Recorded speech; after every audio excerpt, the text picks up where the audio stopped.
higher education of who's who around the globe has assembled here for the first ever international conference and global summit Volume 1. We welcome all the dignitaries with a big round of applause, ladies and gentlemen.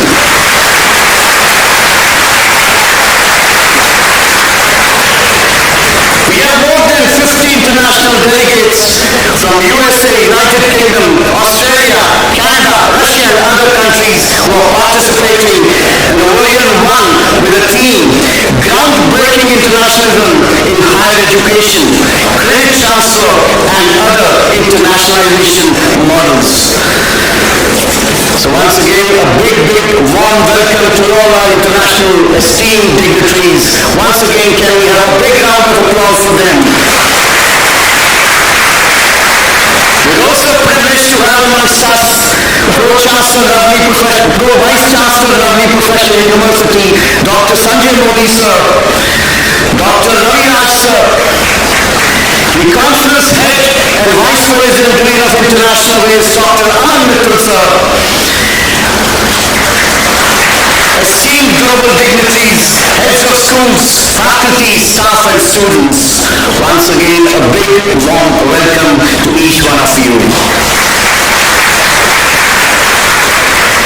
We would like to begin this quest of knowledge and interaction by seeking the blessings of the goddess of wisdom and knowledge. I would request the dignitaries to please step on stage for a very solemn ceremony, the lamp lighting ceremony. The Dean of International Affairs team to please escort the dignitaries on stage. Can we have on stage Dr. N.B. N. Darbani, Dr. Suzanne Young, Dr. Manoj Sharma, Dr. Sergi Dimmers, Dr. Matthew Greenberg, Dr. Steve McKenna, Dr. Anna, Dr. Tatiana, Dr. A. Katerina, Dr. Anita, Mr. Amod Bhatt, Ms. Natalia, Mr. Raj Venkat, Mr. Eric Tubbs, and Mr. Rajan Kumar, and all other dignitaries for a very solemn ceremony when we seek the blessings of the goddess of education, knowledge and wisdom.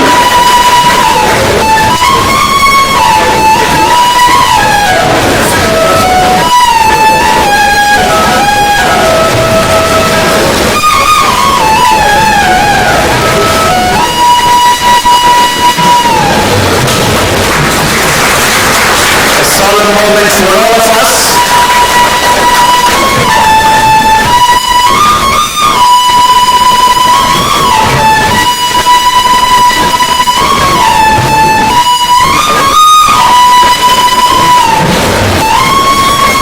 Let's light the flame of education so that we can dispel the darkness of ignorance.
legacy of education and academicians to the LPU family.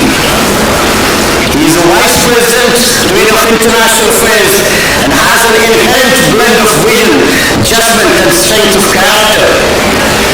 Yes, culture for innovation is imbibed, and that is why he keeps on looking for new avenues like this. I'm talking about the conference head and Vice President, Dean of International Affairs, Dr. Aman Mittal sir, for his welcome address.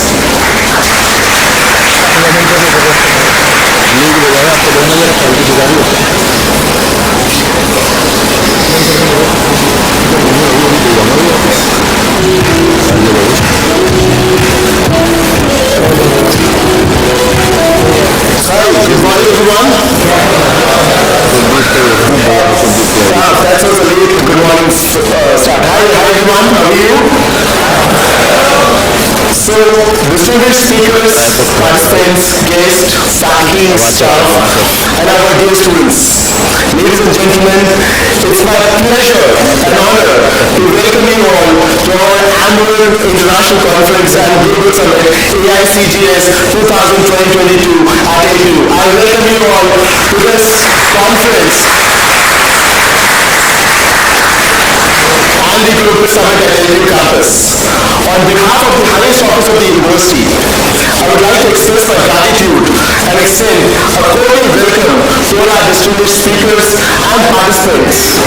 In particular, to our overseas guests and speakers who have traveled far distance to attend this global summit. So I welcome all the foreign delegates who have come here. A very warm welcome to AICGS campus. I wish you would have a great time and a pleasant stay at our large and a lovely professional university campus. Let me talk briefly about the background of the conference. This is the AICGS International Office committed to organize it. You know, when the COVID happened, all the universities, they were shut down, all the internationalization activities were shut down. But AICGS is a forerunner amongst all the Indian universities on the internationalization execution plan. Today, we have 35,000 plus full-time students, and at the same time, we have 3,500 international students coming from 50 plus countries across the world.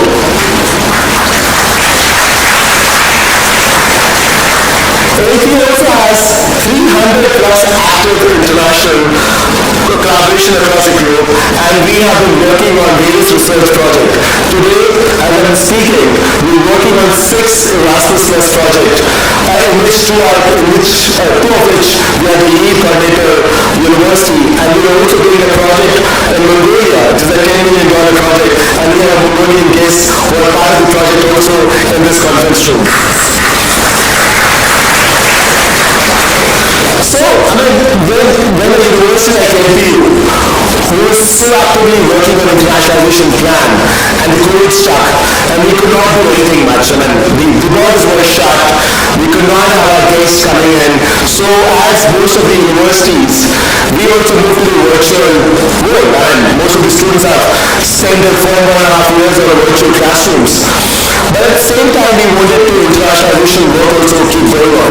And we did one activity, which was an international conference and global summit in 2020, where the Honorable Minister of Education, Mr. Ramesh Pokhriyal Nishank, was the chief guest. We have sent him the invitation, and an education minister of the country accepted our invitation to be part of the conference. I mean, that gave us a lot of strength and one realization that India is serious about internationalization, and it's the right time to talk more about it. And then we were pushed by our leadership team as well that we've been able to pull an online event, why not to have an offline event when the COVID gets over and the border opens up. And I'm glad that today I see a very large number of participants, 50 participants and guests and delegates who are coming from US, UK, Australia, Canada, Russia, France, over to this conference. And I'm very happy that they were not able to pull the education minister this time, but we were able to pull the delegates who will ensured to make this conference a very memorable conference for everyone. So I welcome once again. And I also think that this conference which is planned now in an era when there's a lot of policy changes are happening in the country is the best time. How many of you know about 1991 economic policy changes that happened in India? How many of you know about that? So in 1991, there was a change in the government policies and Indian economy was opened up. And that was a time when a lot of MNCs, a lot of companies, global companies, had a strength and had a confidence in the Indian economy and said that we're going to invest in India. And today, it's a history that how far we have come up and we are targeting a 5 trillion economy in this couple of years from now. So I think India is sitting at a similar position with respect to education. The new education policy by the Government of India has already been introduced. There's a strong push on internationalization in national education policy. Now the government wants to ensure in that policy that there is a ease of working with the foreign universities and to an extent that the foreign universities will be invited to open up the campuses in India. So what happened in 1991 and we see with the economy, we see that a similar push is expected to come in 2022, 2023 when the government is going to come up with a more clearer, friendlier policy for the foreign collaboration. The government has already come up with the collaboration guidelines, which are very, very open-hearted policies by which the Indian universities, the good Indian universities, can work with the good foreign universities. And I think that's a very welcome move. And the government is also moving about a policy by which the foreign university can open the campus here. And I think it's a matter of months when this policy would be out. LPU, being one of the largest universities in the country, with one of the most internationalized attitude and vision in the country, we would love to have more discussion with the delegates and people who are attending this conference that how can we take the advantage of these policies. Also, I want to tell you that this team has put a lot of effort in organizing this global summit and they've ensured the next couple of days will be busy for all the delegates, all the people who have come here from different parts. Many of you, I mean just to tell you, all the students who are here, that many of the delegates have traveled for maybe 18 hours or maybe 20 hours and they're straight into this auditorium. So I think it's a great effort put in by all the delegates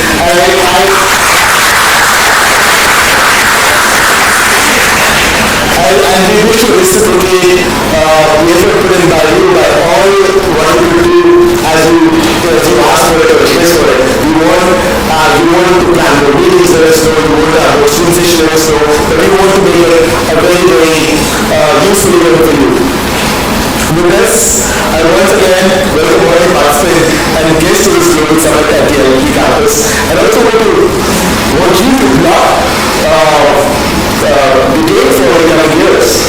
Though this is the first summit that we do, the first summit, a global offline summit that we do here. But every third Monday of November is going to be fixed for this global summit. So you can plan the calendar and block the calendar, and we would love to have you again and again at the AICGS campus and to build a stronger bond with universities and partners across the globe. Thank you, and I hope you have a great time.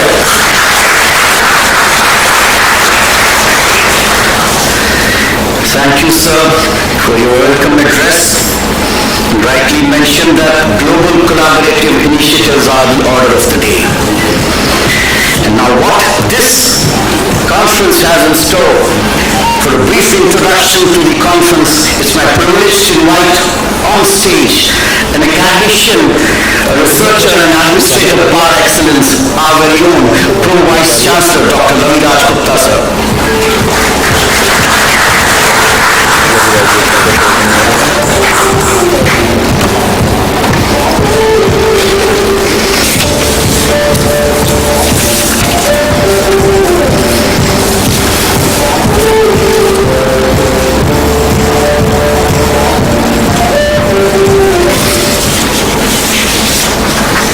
Good morning all. Dear students, I said good morning. I want you to let the delegates, 50 plus delegates from 25 different countries, feel the vibrance and energy of the people by welcoming them through a thunderous round of applause.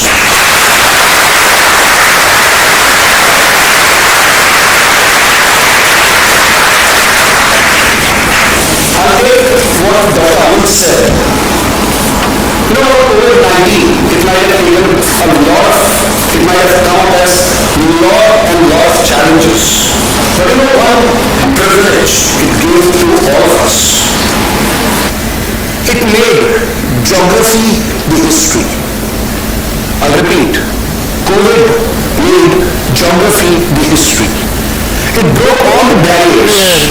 And even though it was a digital connection, but the connection grew to the largest extent among academicians, researchers, and scientists all across the globe. Then it became digital, the combination of physical and digital. And today we are enjoying the glory and gleam of being physically present and exchanging our thoughts along with the expressions. I welcome all the delegates. The conference would house a lot of interactions. Interaction of the acclaimed academicians, administrators, policy makers, with faculty, with students. And in this inaugural session, we have two panel discussions. Panel discussions around internationalization. And as Dr. Arun very rightly said, now Government of India has come up in NEP 2020 with more methodical and structured forms of shaking hands with foreign partners. It talks about internationalization both at home and internationalization cross-border. What else is needed that when 50 wonderful people with the same wavelength, with the same mindset are going to talk? I'm pretty sure that coming couple of days would give all the students a grand and a pronounced opportunity to step out to the new world of learning, to move on to the places where learning is a different set. I have my own theory. You might have heard it. But I'll repeat this because for this August gathering, I need to talk about it. We all have heard about Darwin's theory of existence. Now that Darwin's theory of existence clearly talks about that you need to struggle to exist. But in present context, in present scenario, we need to refurbish, we need to redesign, and we need to rethink about the Darwin's theory of existence, and we need to create the theory of coexistence. The theory of existence has to be transformed or translated to theory of coexistence, because then only the collaboration, cooperation, and co-creation would happen. And this is what is going to happen in days to come.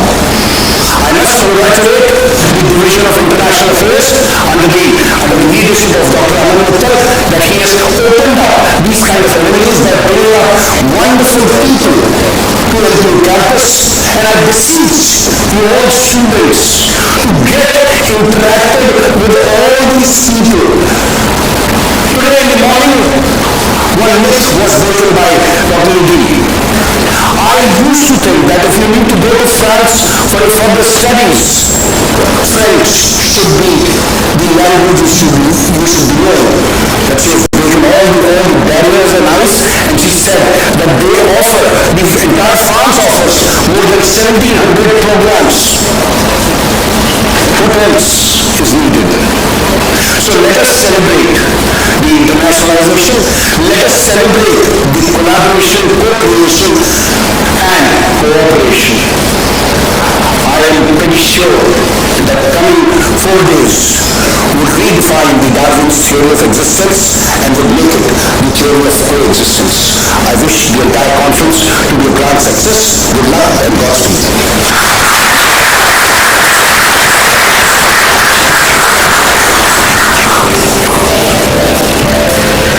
Moving on from the theory of existence to the theory of coexistence, cooperation, not competition. We begin this enlightened conference by a very enlightening panel discussion number one, and it is my privilege to welcome on board for the first panel discussion the eminent speakers, and when I call their names, I would request them to please step on stage. From the University of Rwanda, Dr. M.B. Mbalangu. Sir, please step on stage.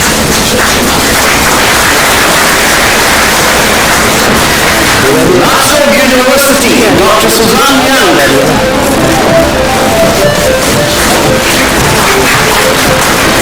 Dr. Mbalangu is the Vice Chancellor, the Principal, and Dr. Suzanne, the Associate Dean, Academic Partnerships Office of Business School from Oxford University. From the HSC University, St. Petersburg, we have Dr. Manoj Sharma. On this panel, Deputy Director, HSC University, St. Petersburg, and Vice President of International Affairs. The next eminent panelist, we have Demers from Laurentian University, Associate Vice President, Students, Registrar, and Secretary. A big round of applause for all these eminent speakers. University of Wisconsin, Madison, Dr. Matthew Greenberg. And from Curtin University, we have Dr. Steve McKenna.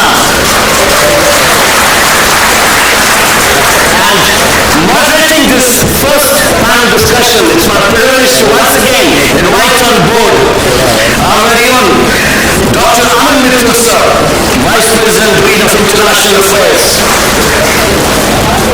Can we have a good picture of these eminent speakers before we formally settle down?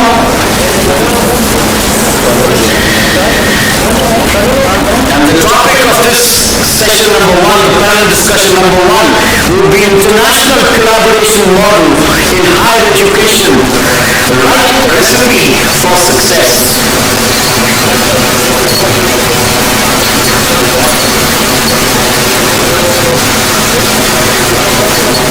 To begin with, every panelist on board will get 1.5 minutes for the welcome remark, the first remarks.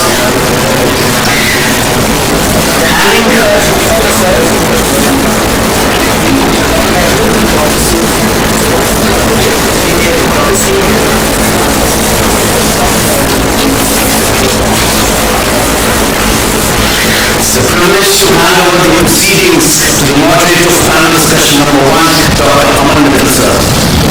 Good morning everyone once again. We have a very interesting panel here with us, and I know we thought this particular session we wanted to be more engaging than just speaking about the university, so we thought we would plan this panel discussion. So I'm welcoming everybody here, starting from Dr. Internally, welcome to the second Dr. Suzanne, Dr. Manoj, Dr. Serge, Dr. Matthew, and Dr. Steve. Very warm welcome for this panel discussion that we're having here at the AICGS campus. So, I want to start with one other question to everyone, which will be common to all. Internationalization is a very hot topic. But what do you think that how important is internationalization strategy for higher education institution? Is it overrated, or do you really think it is very important for the universities to pursue? So I'll start with Steve, and I think then we can move from this side. Steve, you want to open the remark and then we move from this side. Hello everyone, very glad to be here. Thanks a lot for the introductions. In relation to the question, internationalization is not only a very hot topic, but it's really a very important issue for all universities all around the world. I think that COVID has been a problem for many of us, but I do think that going forward we can move on in higher education to partnerships,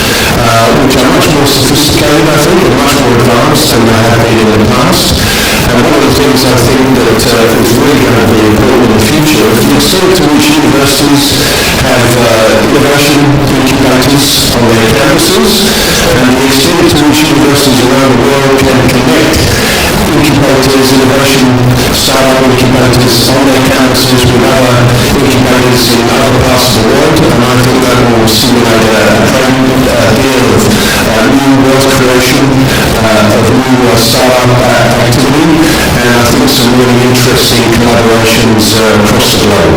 Thank you, Steve. So I'm going to get back to Mr. Matthew. So whatever you remark regarding internationalization within the university, and what do you think it's something that university should pursue? Well, personally, I'm a huge supporter of internationalization, and I've benefited myself from such activities.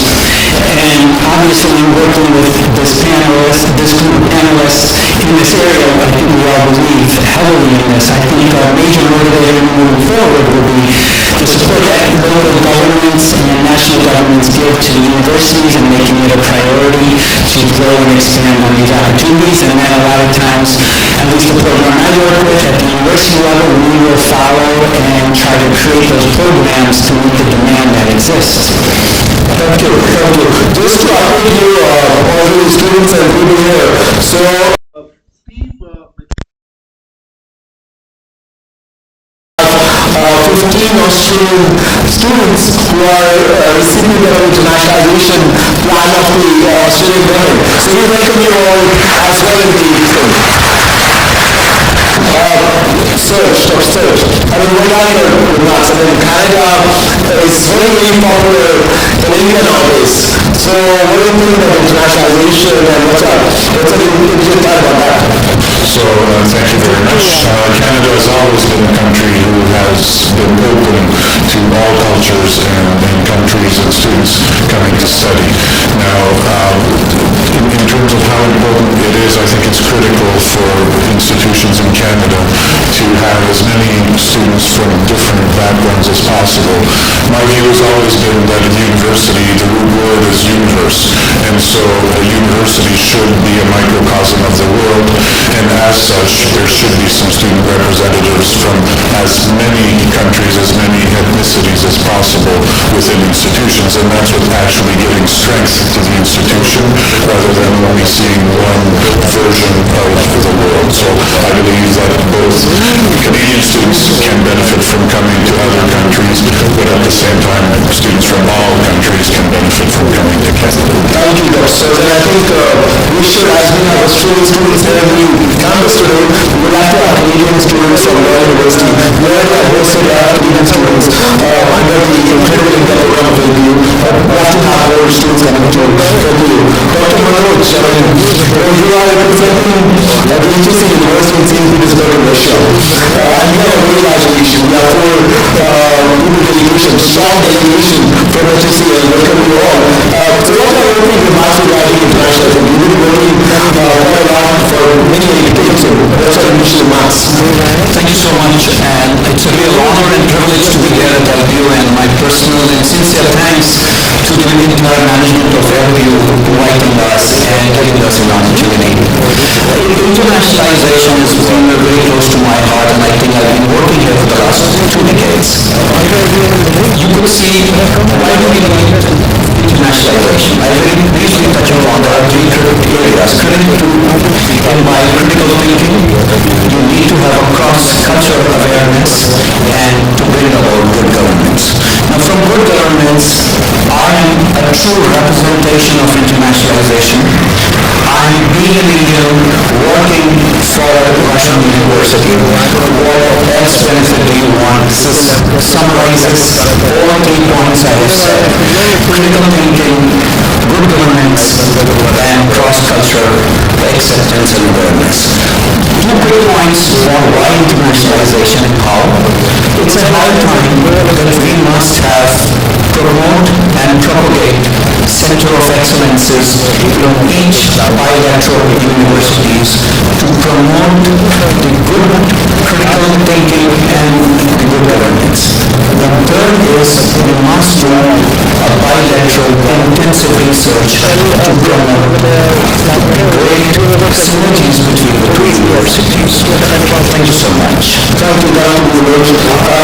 Suzanne. We are working in Australia into international, especially working with international admission of the university natural.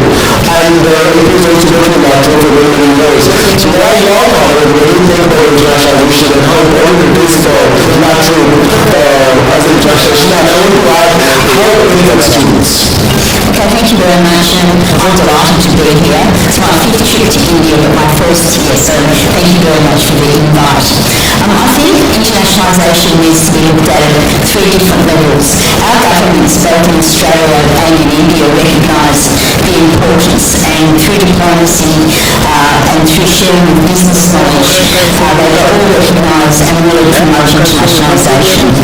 And certainly our higher education universities working together see it as really important. It's important for ourselves as academics, but it's also important for our students. We all need to have an external outward-facing future, and we remain internally focused, but it really causes lots of problems. And I think COVID has demonstrated that where we've all had our borders shut, we've all looked internally to try and protect ourselves, and now it's a real opportunity to be externally focused again. I work in business faculty, and our businesses have got lots of problems with supply chain and a lot of other issues, and we really need to understand the global impact of our work, and we need to work together, like our Vice Chancellor spoke before about cooperation, and internationalisation is just so important for all of us. Thank you, thank you. We have Dr. Gandhi from South Africa. We've been working a lot with the universities in the West part, and I think I always say that today is from the West, yesterday was West, today is India and China, tomorrow is going to be Africa. So what do you think about it? Do you think that internationalization and the universities in Africa, and particularly in South Africa, are ready to work on internationalization of the Indian practice? Thank you. Let me start by thanking the University for inviting me to be here. From South Africa, just to talk a bit around the importance of internationalization. The importance of the work that you're doing today don't require us to work in isolation. They require us to open doors and be able to work with others. So, in terms of our country, South Africa, since 1994, the government put a strategy to internationalize higher education. So there's free flow of students from all over the world that can come to Africa. And also there's a lot of students that can also from really India able to come to Africa. Our higher education sector is also subsidized, where the students who have to come and study, coming from other countries, the same benefit that we enjoy otherwise here, you can also otherwise enjoy when you in South African University. Thank you so much. Thank you. Thank you for the first quick impression on internationalization. Before I move forward, I want to ask students that if given a chance to study abroad, how many of you would like to go abroad and study? Raise your hands. Wow, that's almost like 50% of the students here. Fantastic. Why I wanted to ask is, LPU has been working on exchange programs for a very long time. An exchange program is a quick bite of getting a foreign culture. It's like you spend a semester abroad and come back and join the university. So, my question is to Steve again. Steve, exchanges are so important part of it, but now the universities who are coming to India for the recruitment of students, they're not very actively looking for the exchanges and providing those exchange opportunities. What do you think? We think that when a student goes for an exchange and they come back, they become a real brand ambassador.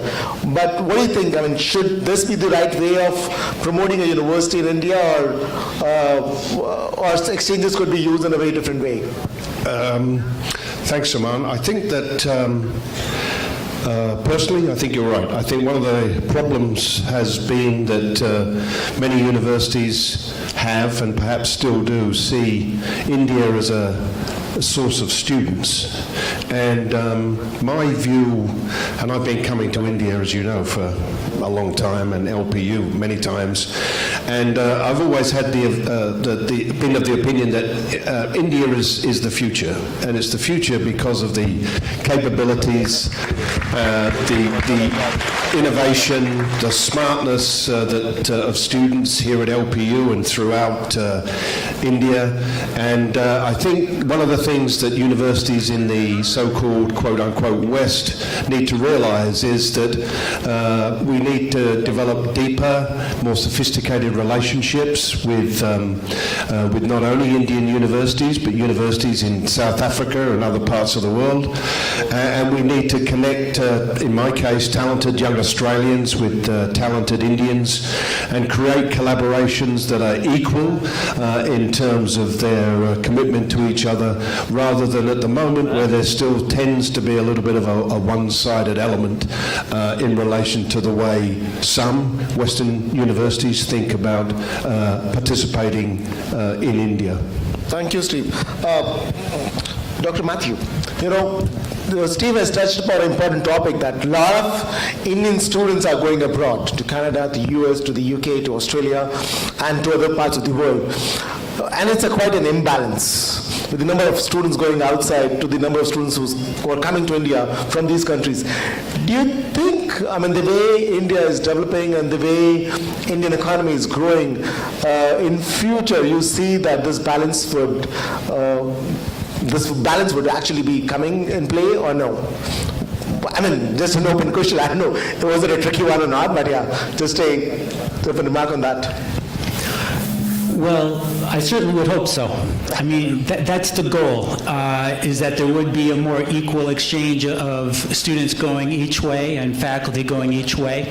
But I think as was just mentioned, I think it's a credit to you and the Indian students and families who are prioritizing this, and you're not waiting for this bilateral exchange of equal numbers. You are being assertive, you're being aggressive, you're taking advantage of the opportunities that are out there. And if we cannot offer this, equal exchange, that's not going to stop a lot of students from coming, because you see the benefit, you see the worth in it. And I would like to see more of that from the students that I work with, the domestic students that I work with, where they see the value and the benefit. So it's a long process, and we're doing what we can, but at least in the meantime, for those students, for those of you that have the means and the ability to come, for the most part, we're welcoming you with open arms until we can send as many students here to match that. Thank you, Dr. Matthew. I spoke about the national education policy, and Dr. Laviraj Gupta also mentioned about the government now opening up to allow the universities to open the campus. So do you think that, Dr. Suraj, because you are at the leadership position, you may be in the position to answer this, that do you think that you will still be wanting more students from India going to Canada, or at some point you would be looking at opening a campus in India at some point? So that's a decision obviously above my pay grade, but that being said, I think it's a very interesting concept. I think in terms of Canada and India, the match at the higher level, ed level, is reasonable enough so that a venture of that kind can happen, but it will take time to convince a number of decision makers that that's the route to take.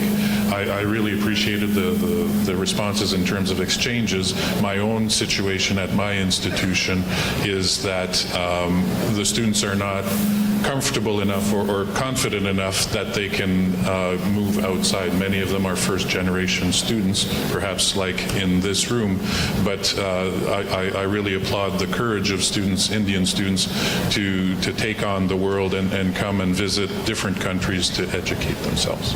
Thank you. And actually I want to commend all the students who decide to go abroad. As No, Dr. Serge has mentioned that it takes a courage to go to a different country and settle there and think that, okay, we're going to have our future in that country, which is so unknown to you. The culture is so unknown to you. And it needs a courage, and Indian students are taking that plunge, and they're doing so well. We have so many companies where Indian students who have gone there, studied there, and they're doing so well in those countries. So kudos to the Indian students who are taking that plunge. And it needs a courage. Dr. Manoj, LPU has been working on one interesting model, which is called 2+2. It is called International Credit Transfer Program, where the student spends 2 years at LPU, and after spending 2 years, they can go abroad and finish their degree at a partner university. And what do you think about ICT model? Do you think, what are the benefits that it is there for the students? Because we have a large number of students here, and we have an articulation agreement with almost all the universities who are sitting this side. So what do you think it is there for the students under the ICTP programs? Thank you so much for your question. This is very exciting. We call as articulation or international program, where a student starts with an Indian university and finish it up with a foreign partner university. Now there are 3 advantages. The first is it is economical. Second is it gives you the same degree what otherwise you would be getting studying on a full-time in a foreign university. And the third, you attain a certain maturity of a higher education system before you transfer to a foreign university, meaning thereby that you tend to be more successful. You come out as an asset to the foreign university, and this is a great model. This is one of the recipe for the internationalization, a successful recipe. And I was involved for almost half a decade in promoting this global study program, and this has been a very successful. And I would recommend that student must explore this route of doing a part program in India and part abroad. Thank you. Well, thank you, Dr. Manoj. And students here, we have a Division of International Affairs who have been working on these 2+2 programs in a lot of countries. You have an opportunity to go to Canada, US, UK, Australia, France, Lithuania, Latvia, Italy. We have been collaborating with the universities all across for these programs. So we would be very happy to help you, and we have our office in Block 32 in the university. So, I know, Dr. Suzanne, we've been working with La Trobe for a long time, and La Trobe is one of the most visible university from Australia. The western eastern part from Australia in India. So, what is your plan of working with the Indian partners here? What do you think? How you want to deepen your relationship with the Indian partners, like LPU? Yep. Just to add on. Well, I think it's so important, and coming here to this conference is one example of how we can actually cement our relationship. But there are other opportunities, and I think it's beholden to us in Australia to be really showing leadership and encouraging more of our staff to come here, bringing students coming here, developing research collaborations with the academics, encouraging our students to come and visit and study here in India, and even thinking about joint programs, even cementing it more than an articulation. For example, we have joint programs in China, Vietnam, Singapore, where we actually send our teachers over. They work with the academics at the foreign university and with the foreign students, and those academics also then come and teach into our programs in Australia. These are examples of further embedding of cooperation that we can actually talk about. But certainly postgraduate degrees, joint research collaborations, joint PhDs are all some things that we've been working on with our foreign partners, and we'd really like to further those opportunities here with you as well. Thank you. Thank you, Dr. Suzanne. Dr. Nathamilini, what we see in India, that a lot of Indian students are going abroad for higher education. And I see that probably it's the same scenario in South Africa too, is that right? Do you see that the students who I mean, there's a brain drain that happens when our students move out of the country and settle there, while the similar number of students are not coming to South Africa or to India. So what do you think about it? Is it a right scenario? Will it ever stop, or will it continue to grow? What do you think? I mean, what's the South African perspective there? Yeah, thank you. We no longer speak of brain drain. We speak of brain circulation. Because wherever you're located, you can still be useful to your home country. Fantastic. Based on these kind of collaborations. So we normally encourage our students to able to move elsewhere in the world.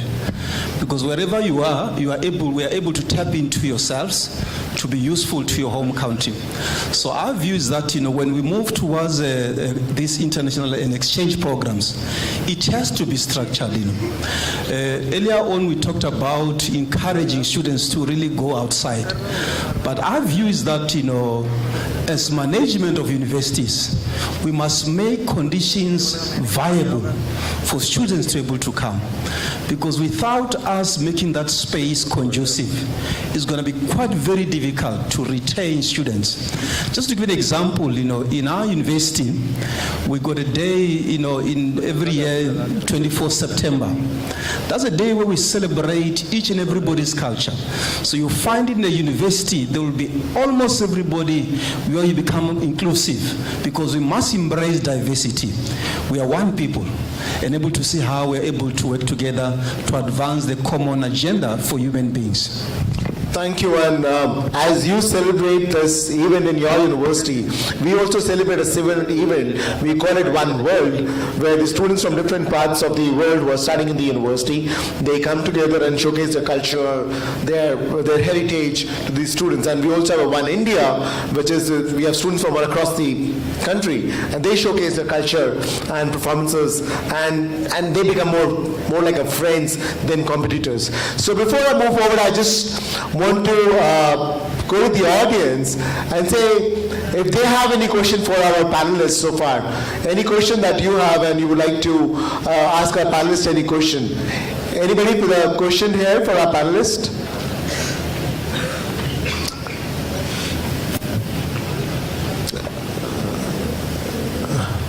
So we have somebody there.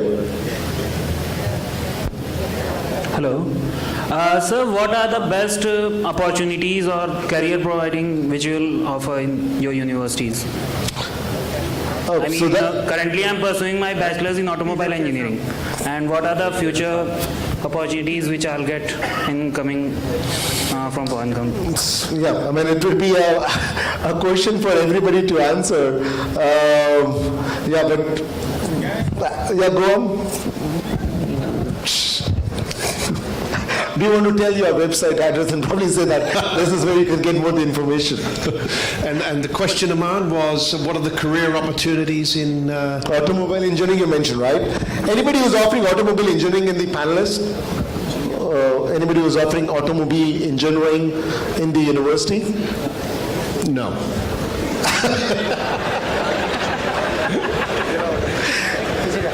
So, but anybody who is offering the mechanical engineering, yeah, but I cannot talk about it, Aman, because it's not my area. Apart from the fact that the program is fantastic. Go ahead. Engineering there's just so many job opportunities in engineering in the current world. In Australia, you can get a job so easily. Because of COVID, we are so short of workers. So I encourage people, if they're interested in travel and they're looking for work in engineering or IT or business or other areas, that there are lots of job opportunities. But we do see a lot of students in engineering further their qualifications in areas, for example, like project management or logistics and supply chain or supply chain management, or even doing an MBA. So there are lots of opportunities to further your career in either study or in jobs and work. Thank you, sir. So before we move, there's any other question that you have? Any other question? Yes, sir. I would like to ask. Sir, here. Yeah, go ahead, sorry. I would like to ask how students are treated in foreign countries in equivalence or under certain taboos, sir. So I'll give it to you, Serge. I mean, there's a lot of Indian students are going to Canada, and what do you think about it? I mean, when the Indian students go there in Canada, how's the life there, and how they're treated, and what the university is doing to ensure that they're at home? Yeah, no, that's a very good question, and it goes to my earlier comment about some Canadian students not having the courage to go to India or to go to China because they don't believe they'll be supported there. The advantage, I would say, for Indian students is that there are a number of Indian students in our community. Our community is small; it's 200,000 people, but there are, I would suspect, at least 1,000 individuals who are of Indian descent. So there is a community already built up. And to the question, if Indian students at the university are treated at the same level or in the same manner as Canadian students, I would say that they are. It's the approach is that a student is a student no matter where they come from. Thank you. Before we move, we would like to close these. Sure. You want to add something? Yeah. Yes, I just want to add on that in terms of how students will be treated if, let's say, you come to South Africa. Maybe just for some of you who don't know, in South Africa, the largest population of Indian people other than India is in South Africa. So if you choose to come and study in South Africa, you feel like at home because, you got the largest Indian population like you normally find here. And that's a space that normally is available to all students who come to South Africa. It's a very mixed race country with almost everybody in that space. Thank you. And before as we close this session, I want everybody to have a quick closing remark. Sorry, Steve, I'm going to put you in the spot again. A quick closing remark on about the university and anything they want to add for the students. Okay. Thanks, Aman. If I could, I'd just like to refer to the previous conversation, the previous student's question. I was looking at some statistics this morning that said that there are 80,000 Indians that are living in my part of Australia, which is Perth in Western Australia. And so the Indian diaspora throughout Australia is pretty significant. And if any of you have the chance, or if they have the lucky opportunity, the 15 students that have travelled with me here from Australia, if you get a chance to meet them, you will see that their backgrounds couldn't be more mixed. They're all Australian citizens, but their heritage is from Africa and through Eastern Europe and through Asia and South Asia. So if you really want to have a question answered about what it's like to live in Perth in Western Australia and how students are treated in a very multicultural city, I would just say to you, please have a chat with the students, and they're all sitting on the front row here. Guys, can you just stand up for me and show yourselves? Here they are. Okay. So I'll keep the closing remarks short and brief and simply just say that even though I represent the University of Wisconsin-Madison and work in the area of not only recruiting but also admissions, programming, events, the point, I don't feel that I'm a salesperson. Recruiting isn't the main purpose of what I do. The courses that go on at the University of Wisconsin are going to run whether or not we have 10 students or 100 students. They're still going to happen for our domestic degree-seeking students.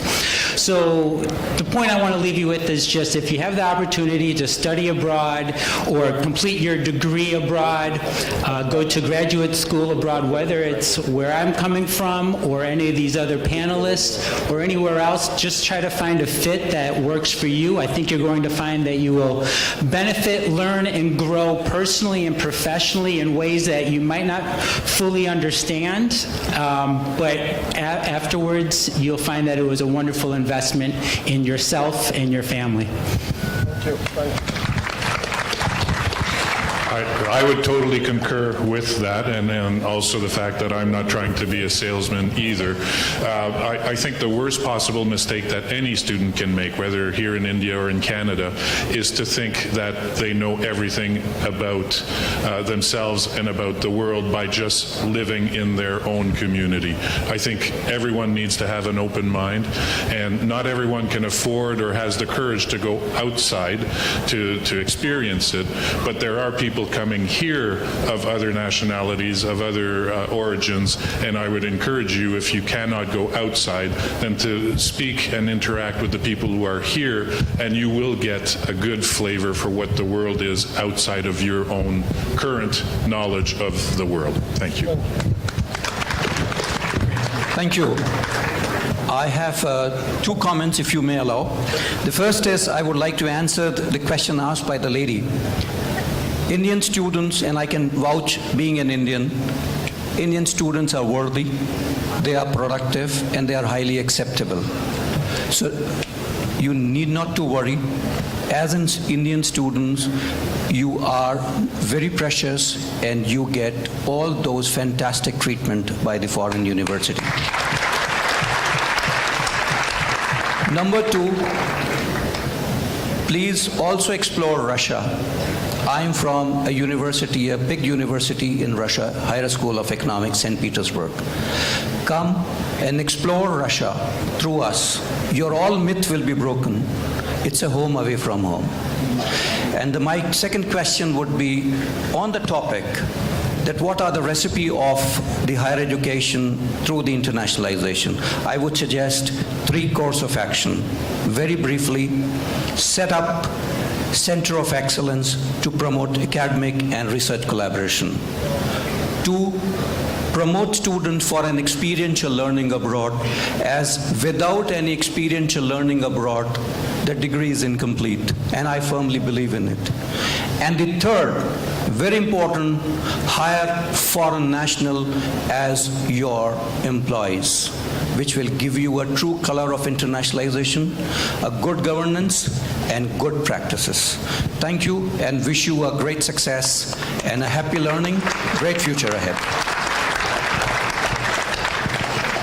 I'd just like to close by just noting that I'm doing a research project at the moment with multinational companies in Australia and India, and certainly the sharing of knowledge and the skills that the Indian experts can bring to multinational companies is just really key. So you have got great skills here, and I think don't hold yourselves back. Just look at all the opportunities that the world can provide and take what's available. And the other thing is, I just wanted to reiterate that I was very sad about India not getting into the finals of the cricket this week. Congratulations on nearly getting there. And the India-Pakistan game in Melbourne at the AICGS was absolutely superb. So congratulations on getting that far. Hello. My closing statement will be, we are living in a globalized world, and the kind of problems that we are about to deal with, they are not localized, they are global. So it will require that, you should not only know what happens in this space, because what happens elsewhere affects you in as much as it happens here. We all learned about how COVID, affected all of us. So we're going to have this posture that, when we think global and able to expand our thinking to think global, it's for the benefit of humanity, benefit all of us.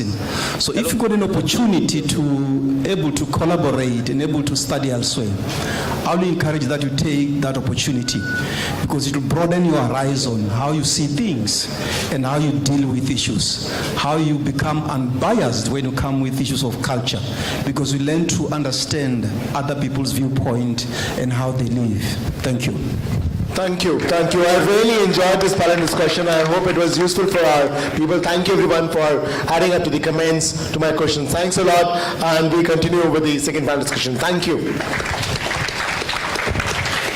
Thank you, eminent dignitaries, for enlightening us with the recipe of success for international collaborations model in the higher education.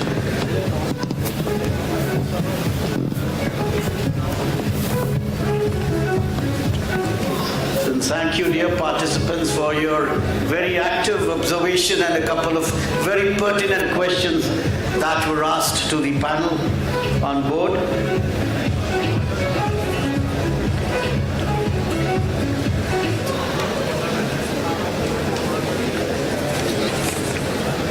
So that was part one.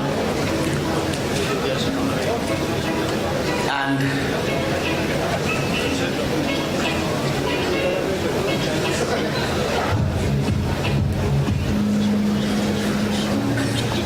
so to make the discussion more fruitful, so it's a request from the floor that please do be ready with some very important questions that you, queries if you may have to ask the eminent panelists. We'll never get this opportunity again.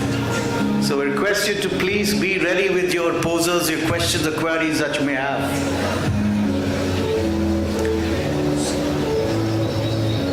The SCOT team is around you. You can just raise your hand and ask the question at the appropriate time. You will be given a time, but be ready with the questions.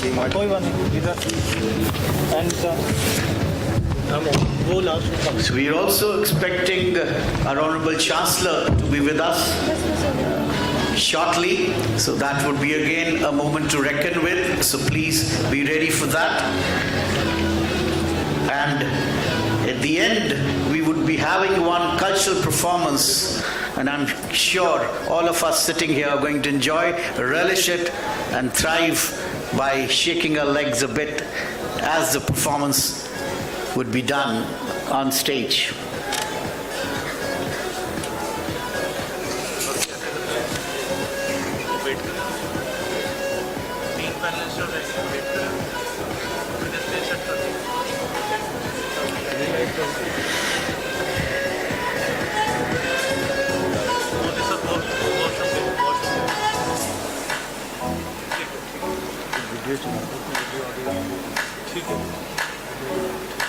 Sir तुसी कह रहे हो second topic repeat कर दो थोड़ी announcements कर दो general So the second round of discussion would be on another very, very important topic, and it's related to what's been happening for the last 3 years.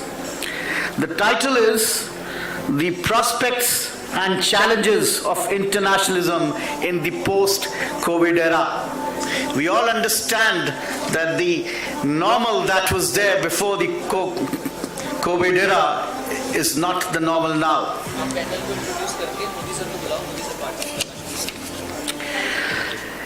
And the pointers to be covered in this are the COVID has stopped a lot of things. The plan of India to tackle the post-COVID era,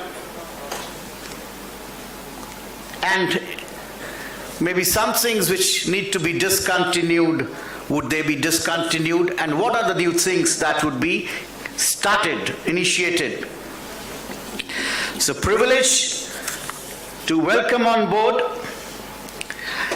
the panel discussion of round 2, and as I invite on stage the moderating this session, we have with us our very own, a person with a great vision and who always looks at the balanced scorecard approach. Very calm but determined in his approach. May I request the moderator of panel discussion 2, Pro Vice Chancellor Dr. Sanjay Modi sir, to please be on stage. Can we have a big, big round of applause, ladies and gentlemen?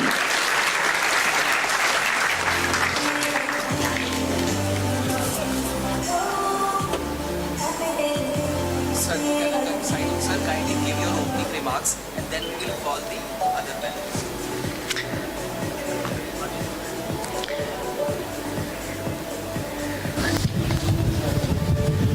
So, thank you, sir, for being on stage. Requesting you to please give your opening remarks, and then we will be inviting the panelists on board. Dr. Sanjay Modi, sir. Good morning, everyone, and it's a pleasure to see so many institutions from across the globe present in India today, and along with this a large group of students. We have one from Curtin University today who have joined. We already have a large troop from Mongolia who are already there for quite some time. And I think before that we have another group from Afghanistan who are here for, I don't know, past 4 to 5 months, who are undergoing a long-term program, 1-year program in LPU.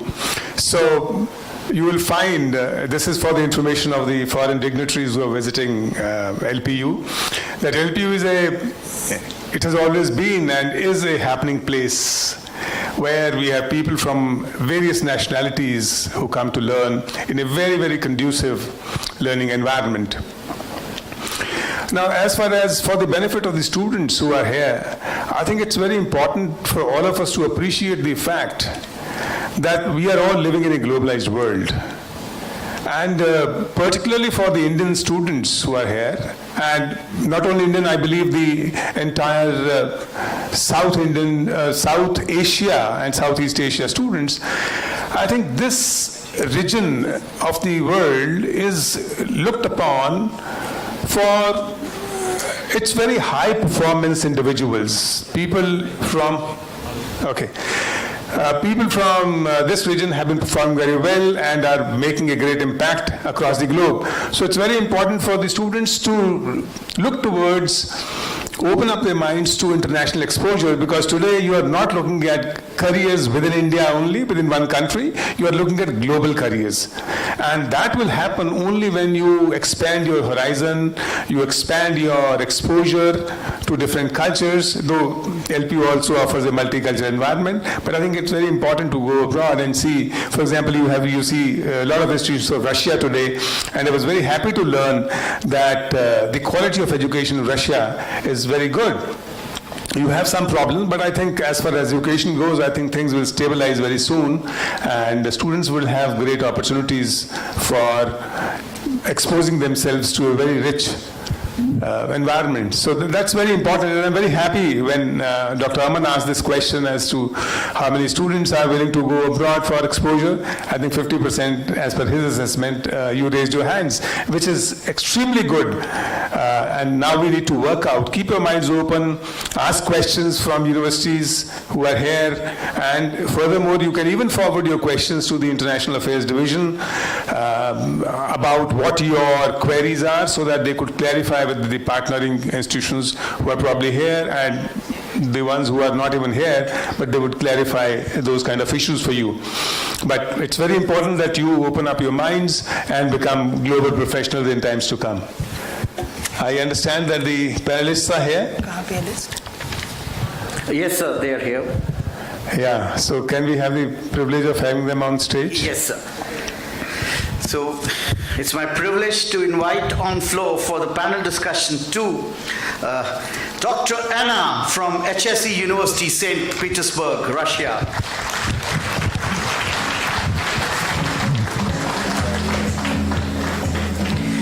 We'd also like to invite on stage Mr. Amod Bhatt from the Varanasi School of Technology Business Society. He's the authorized Asia representative. Please join us on the panel discussion, sir. Welcome, Dr. Anna.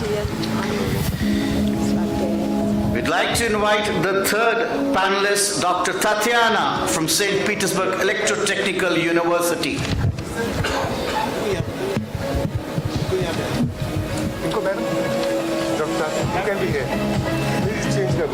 Dr. Anita from the University of Lodz, Poland. Please join us. So can we have on board Ms. Nidhi to join us for the panel discussion?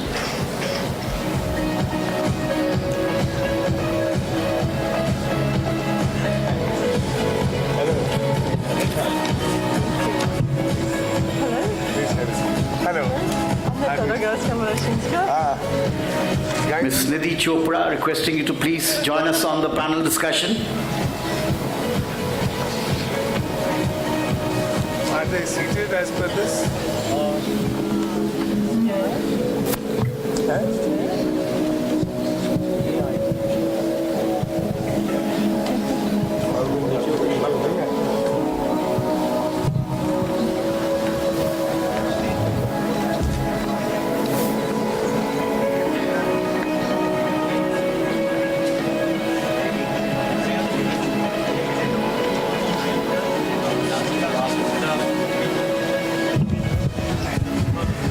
Is the panel complete?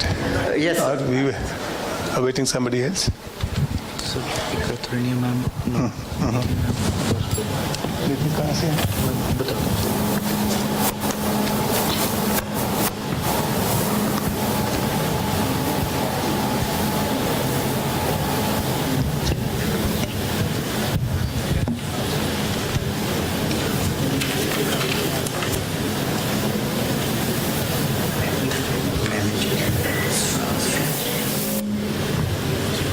I think we have one panelist who has not yet been able to reach in time from Southern Federal University of Russia.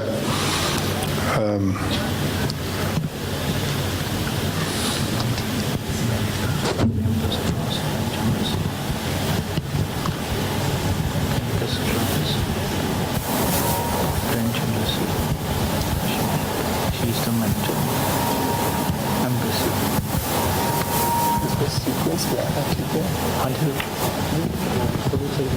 निधि हाँ जी निधि अमूल भट्ट तो यहाँ हाँ जी ये अनीता अनीता हाँ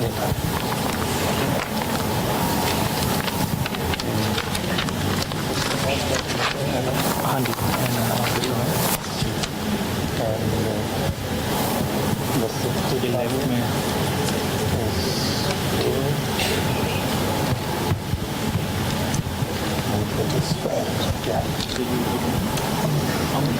Yes. Yeah. Are we good to go? Yes. Do I have the permission of the anchor to? With all the humility, yes, sir. Thank you. I think a lot of questions have regarding internationalization have already been answered, but I think let us create a context as to what has changed after COVID, what kind of innovation has been introduced, any new practices, any new strategies to keep internationalization alive, what have the institutions experimented with. I think that will be the broad focus of this discussion. And I might draw some new questions as the discussion progresses. My request to the panelists to be very precise in the answers so that, and keep the students in mind because they are your potential clientele. So something which would make sense to them, even beyond the question, you are free to, speak about that. My first question to the panelists would be, COVID has changed a lot of things, and among others, it is the internationalization also, which got very seriously impacted because people were not able to move. So we would like to understand how the educational institutions of higher education, how did they innovate? Were they despondent about it? Are there new practices which they started? How did internationalization kind of behave in that period of time during COVID? Can I start with the panel from here? Starting with, from my right, Dr. Nidhi from Campus France, French Embassy. She's the manager there. Yes, Nidhi, if you have something to share.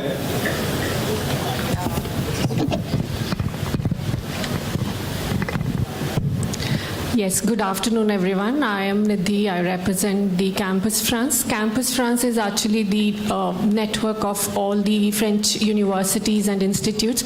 So I am going to talk in totality to how the French institutes responded post-COVID and not in particular to one institute. Yes, I would say that there are many things that have been adapted during the COVID and there were many challenges, but then everything was taken well care of because I would proud to say that the mobility in 2020 also happened for France, and although the borders were closed little late, but the borders were opened little late, but then they were opened and the students did join the studies on campus. These institutes adapted to the model of partially going online and partially going going offline. Then also there were many things that have been adapted. They were regularly tested and they were brought to the class on weekly basis. So there have been many things that have been changed, but then the studies did happen and the continuation was there. So I would say like that. Thank you, Nidhi. May I request Dr. Tatiana, St. Petersburg Electrotechnical University, Russia, and she is the head of the International Projects Office. Oh, sorry, this side. Oh, there's been some mix-up here. So, can I request you to please share something? Yeah. Good afternoon, everybody. I'm so happy to be here. Anita and I, we just arrived, so we're a little bit under first impressions. We're so happy to see you all here. And so it was a short greeting, and we are so happy that we are offline with you, but we can be online with you as well. So I work in St. Petersburg Electrotechnical University. Actually, it's the oldest electrotechnical university in Europe. Last year we celebrated 135 years. I wonder how old is lovely? How old is 21 years. 21 years. As an institution, as a university, we had about 16 years. Yeah, but well, in our time, age doesn't matter. The spirit matters. So during COVID, we, like everybody else, like you, had to adapt. So if you just adapt, you do not win. If you find new solutions, you win. Just imagine, so these are our very first minutes in your university. So we do not know anything about your labs, your facilities, anything. But our electrotechnical university, it's more than electrotechnical. We have different laboratories, wireless systems, artificial intelligence, and many, many things, which I can tell you in my presentation. And these engineering and science activities, they require offline.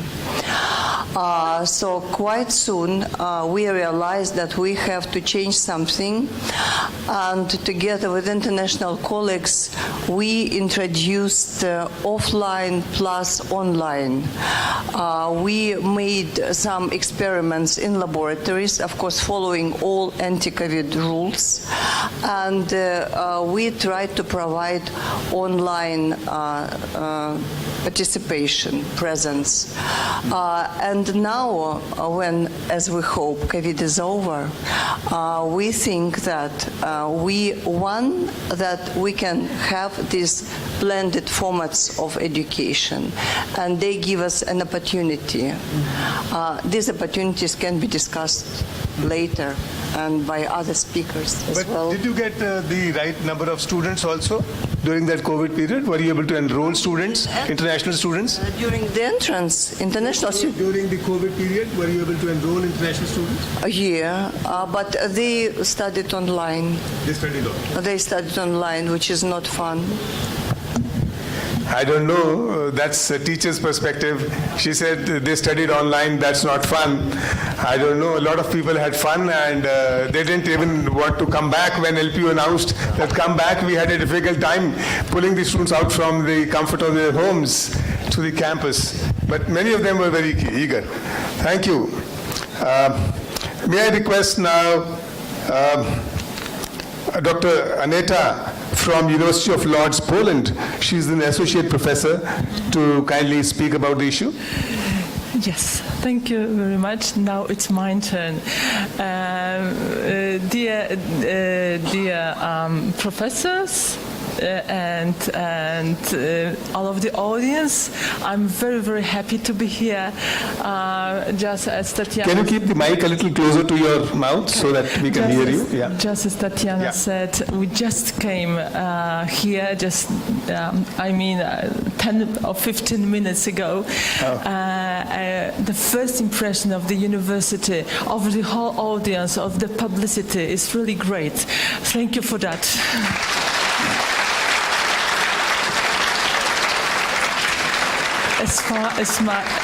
As far as my university is concerned, I have to say that I came to you from Poland, from Europe, from Poland, from the University of Łódź, which is just in the middle of Poland. It's the third important university in my country, and I represent one of the 12 faculties, the Faculty of Educational Sciences. So, coming back to the question about the possibilities to... The innovation that you made during COVID. Yes, during COVID, and how was it? Of course, we had the online, all of the lectures, all of the faculties, and it was really hard, as you understand that educational sciences need people, need contacts, they need communication, not online, not virtual, not artificial. It should be real. It should be with senses, with flesh, with smell. So it was very hard for us. But of course, we have to cope with it. So we wanted to offer our students different, interesting methods. Of course, it was also very hard for us lecturers. We had to learn very quickly how to, what kind of methods lecturers or other academics who had the blended learning lessons or other activities, other academic activities, used to work with, already know them. But as all of us stand in that kind of situation, that all of us has to work with online methods and different apps and so on, we have to improve ourselves, develop ourselves very, very quickly. And but we did it. And now we have such kind of problem that from one side, our students, of course, want to be with all the others, just take place in the classroom and other places. But from the other hand, it is quite convenient to have online lectures. For example, I think it was 5 days ago, I had a lecture, a long time lecture, nearly 4 hours with only one short break. So I decided that the first part of the lecture will be just a classical lecture, and after the break my students will do some more activities like during workshop. And what I had, because I was going, because usually we use Teams, so they were working in rooms, and of course I could go to each of the room, and I went to one of the rooms and I had such kind of conversation. You know, it's really horrible, because when it was a normal lecture, I could make the washing, I could wash the dishes or make my makeup, and now I can't do it. So, you know, answers and attitudes towards online and let's say... Can I ask you another question, Dr. Anita? What percentage of your students are international students, and what percentage, how many of Indian students do you have? International students. Yeah. We have totally in our university, we have about 900 students who speak English, who has English classes, but totally we have about 2,000 international students, because we also have the School of Polish Language, and it is the oldest school of Polish language for foreigners in Poland. It was. And how many of them in 1954? How many students are Indian students? How many? How many students from India do you have in this from India? university? Yeah. I know only 2. So you're welcome to come to Poland. For the benefit of the students, which programs of your university, in Lord's University, are the most famous, are the strongest disciplines? The strongest disciplines from my faculty, psychology, and from other faculties, management and chemistry. And I think that's all. Thank you. Of course, the educational studies are great, so I do invite you to come to Poland. Thank you very much. I think it is time that we start exploring new destinations. At this point, I would also like to share that a personal experience. My niece studies in LPU, and she is a student, I think now currently 4th year of multimedia. And last year, I think during COVID, she went to Lithuania for a semester exchange. And after having come back, she is working for 2 companies. One, the professor who was teaching her in Lithuania, he has floated a company. She works for that company part-time. She works for another Indian company here in India, earns about 45,000 rupees a month, and she has an open invitation from her professor in Lithuania to come back to Lithuania and be part of the new startup venture that he has started. And so I said, what is the reaction of the family and your own plan towards this offer? She says, I'm dying to go back to Lithuania. It's a beautiful country, small country, but she's too happy.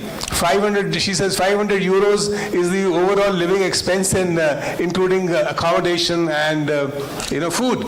That's the kind of expense one needs to sustain in Lithuania. And she's very keen to go back and create a career. So what I'm saying is, it's very important that this entire panel that we have here today, fortunately we have most of them Europe. It is Lithuania. Poland is small. Russia is big, and so we have people from France. So it's so good. So all of us allow me, sir. We have the eminent panelist. All right. Dr. Katrina Korman. She's from the South Federal University, Deputy Director and Associate Professor. Very good. Thank you, Professor. You please catch up breath, and meanwhile I'll address some other panelists. May I now request Dr. Anna, and she is the director. Director means, in their parlance, the Vice Chancellor of the HSC University, St. Petersburg, Russia. And may I request her to please look at what innovations are being made, and also speak about the percentage of international students and the international students and the Indian students already in the university. Yeah. You take this meanwhile. I'll make. Hello, my name is Anna, and I'm from Russia. I see that there are a lot of speakers from Russia, and I think it's great. Our university is young. It is 30 years old, but during the short period we became a leader of Russian education, and we are very well known in Europe. And now we have no any students from India, but I'm sure that in the next year maybe somebody wants to come to St. Petersburg and study at our university. So what about our how many international students would you have? A lot of us, 3,000 or 4,000, a lot of. And how many from India? No one. And which programs do you believe are the strongest, where the students can come and take advantage? I think the most interesting maybe would be IT. We are leader from in computer science, also economics and management, and because we have a lot of programs taught in English, and so I think it would be comfortable for you to study at our university. Thank you. I think another very interesting thing which I was discussing with Dr. Suzanne from La Trobe is that since she also mentioned it here during the panel discussion, that there are a lot of skilled professionals who are required by the industry.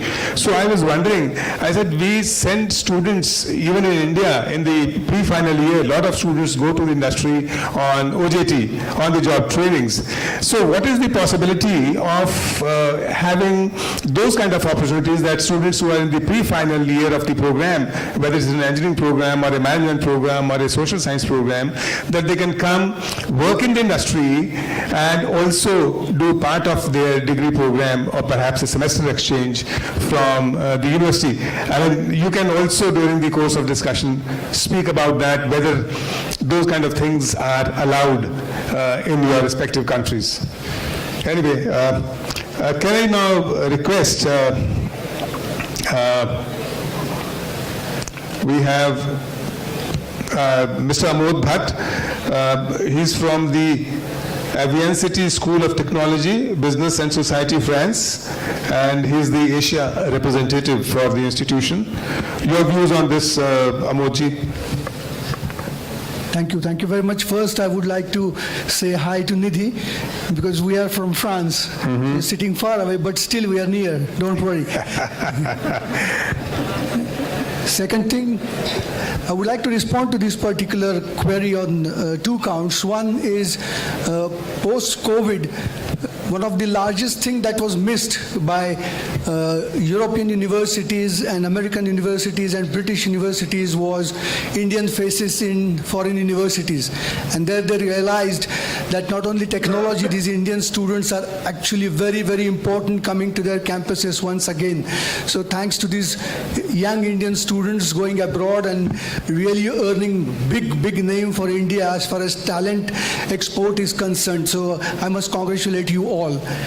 As far as how institutions responded to this COVID is, my personal observation is European universities started thinking very seriously about delivering education in English, which earlier they were a bit complacent, but COVID taught them that even if it is online, it has to be in English, because most of the students that they would cater to would like to learn online in English language and not in the native language.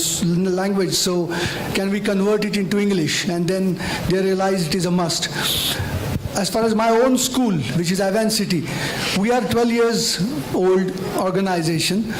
Initially, we started with many things, and then COVID came. My director, president, Dr. Tawhid, very intelligent man, we had a meeting and then we decided, let us stop doing too many things.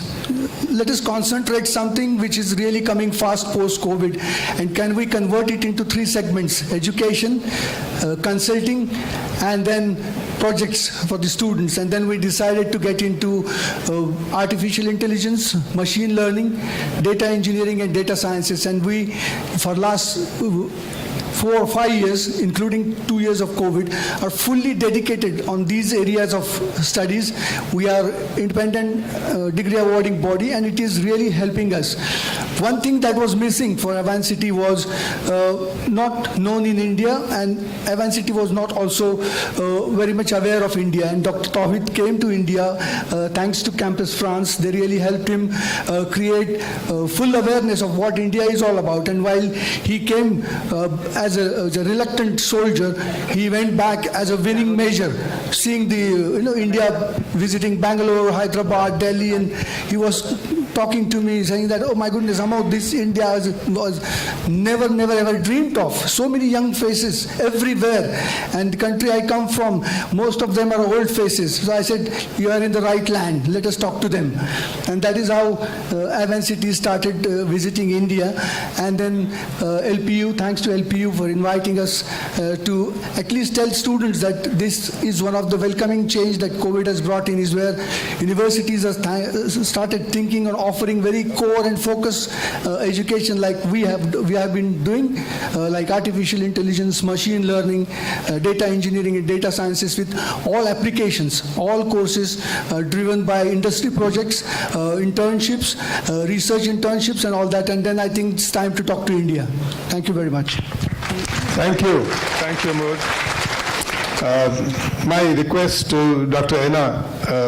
Dr. Corman, who has just joined us. She is the Deputy Director and Associate Professor at Southern Federal University, Russia.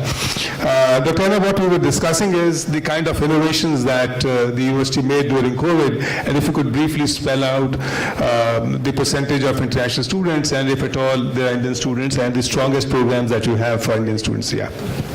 Dear friends, dear colleagues, first of all, I'd like to thank you all for this wonderful invitation, and especially lovely professional university for this opportunity to come here to share our experience. So it's really a pleasure. And talking about our university, we are Southern Federal University, one of the 10 federal universities and one of the first founded. And traditionally, we've maintained very strong and intense contacts with India, and India is one of our closest and most responsible partners. At the moment, after COVID, our collaboration is mainly concentrated in the field of postgraduate programs, postdocs, joint research projects, and we would like to broaden the sphere of a collaboration. I came here with my colleague. He represents the Institute of Mathematics, Mechanics, and Computer Science. He would like to develop a joint bachelor's program with LPU, and I represent the Institute of Nanotechnologies, Electronics, and Equipment Engineering, and we would like to concentrate on postdocs and masters and perhaps joint research projects. And although COVID resulted a very huge challenge to all of us, but it stipulated a sort of change.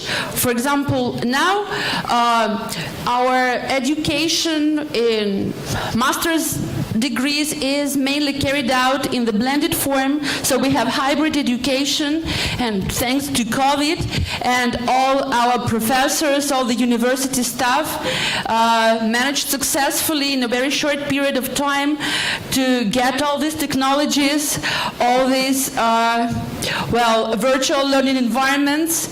And although the number of international students has plummeted, but now we are, in the stage of recovery. For example, at the moment we have students from 89 countries, and India is one of the countries that is very prominent here. So, thank you. Thank you, Dr. Corman. I think she has marketed the institution so very well. I'm surprised that an associate professor could do it so exceedingly well. She's spoken about all the opportunities which students have in postdoc and joint research.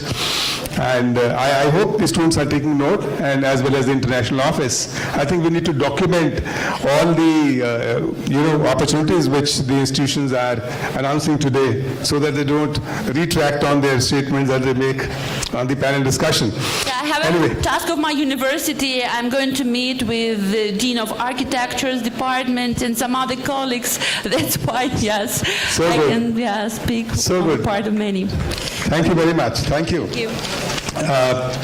Now, the next dimension is, though Aman also touched about it, normally all international institutions have been looking to recruit students from India, but as Dr. Corman hinted at that they are looking at joint research, joint PhD guidance, joint projects, and even joint degree programs. So with the government of India announcing the new education policy of allowing foreign institutions to come to and set up offices and centers in India, what are the plans of the universities which are being represented on the panel today here?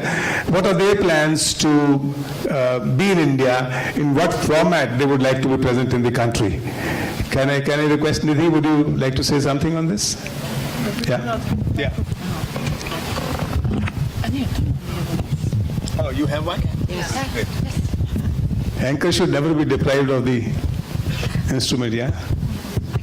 Yeah. Yes, so I again come to the point that this is not going to be any university representation when I speak, so it would be more of a global outlook for France. Yes, definitely the student mobility to France is increasing day by day.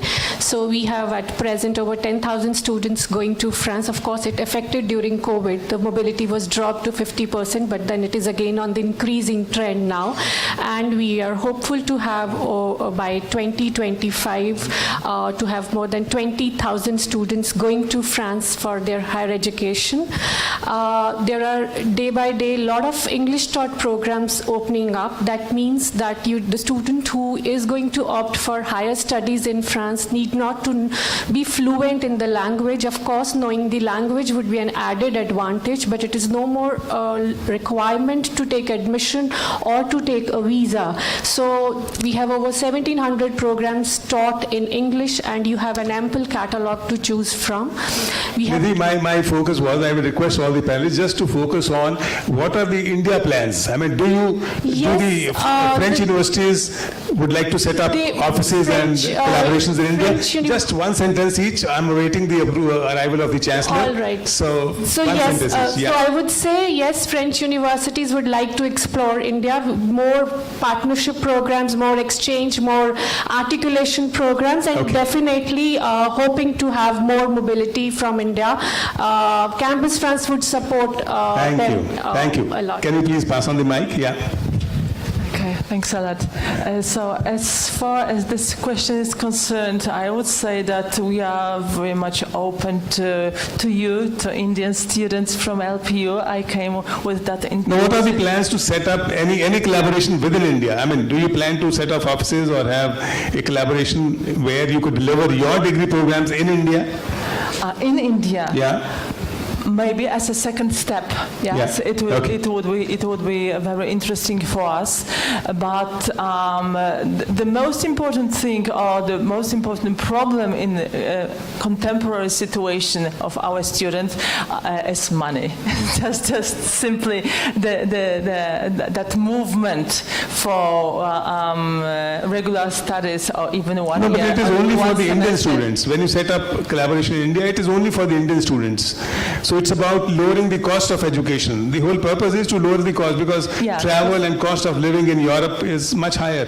So that is the perspective. Yeah, but the cost of the trip is very, very, very difficult, high for our students. But nevertheless, I think that we could, open the study cooperation, and it would be very, very fruitful on all of the levels, on the bachelor level, master level, and also PhD level. We have in our university, we have 4 PhD schools and a lot of over 100 courses that we could look for some cooperation among them. Thank you very much. Can I request Dr. Anna for her comments, please? And you can do your marketing also. I think that is the best pitch, in fact. Yeah.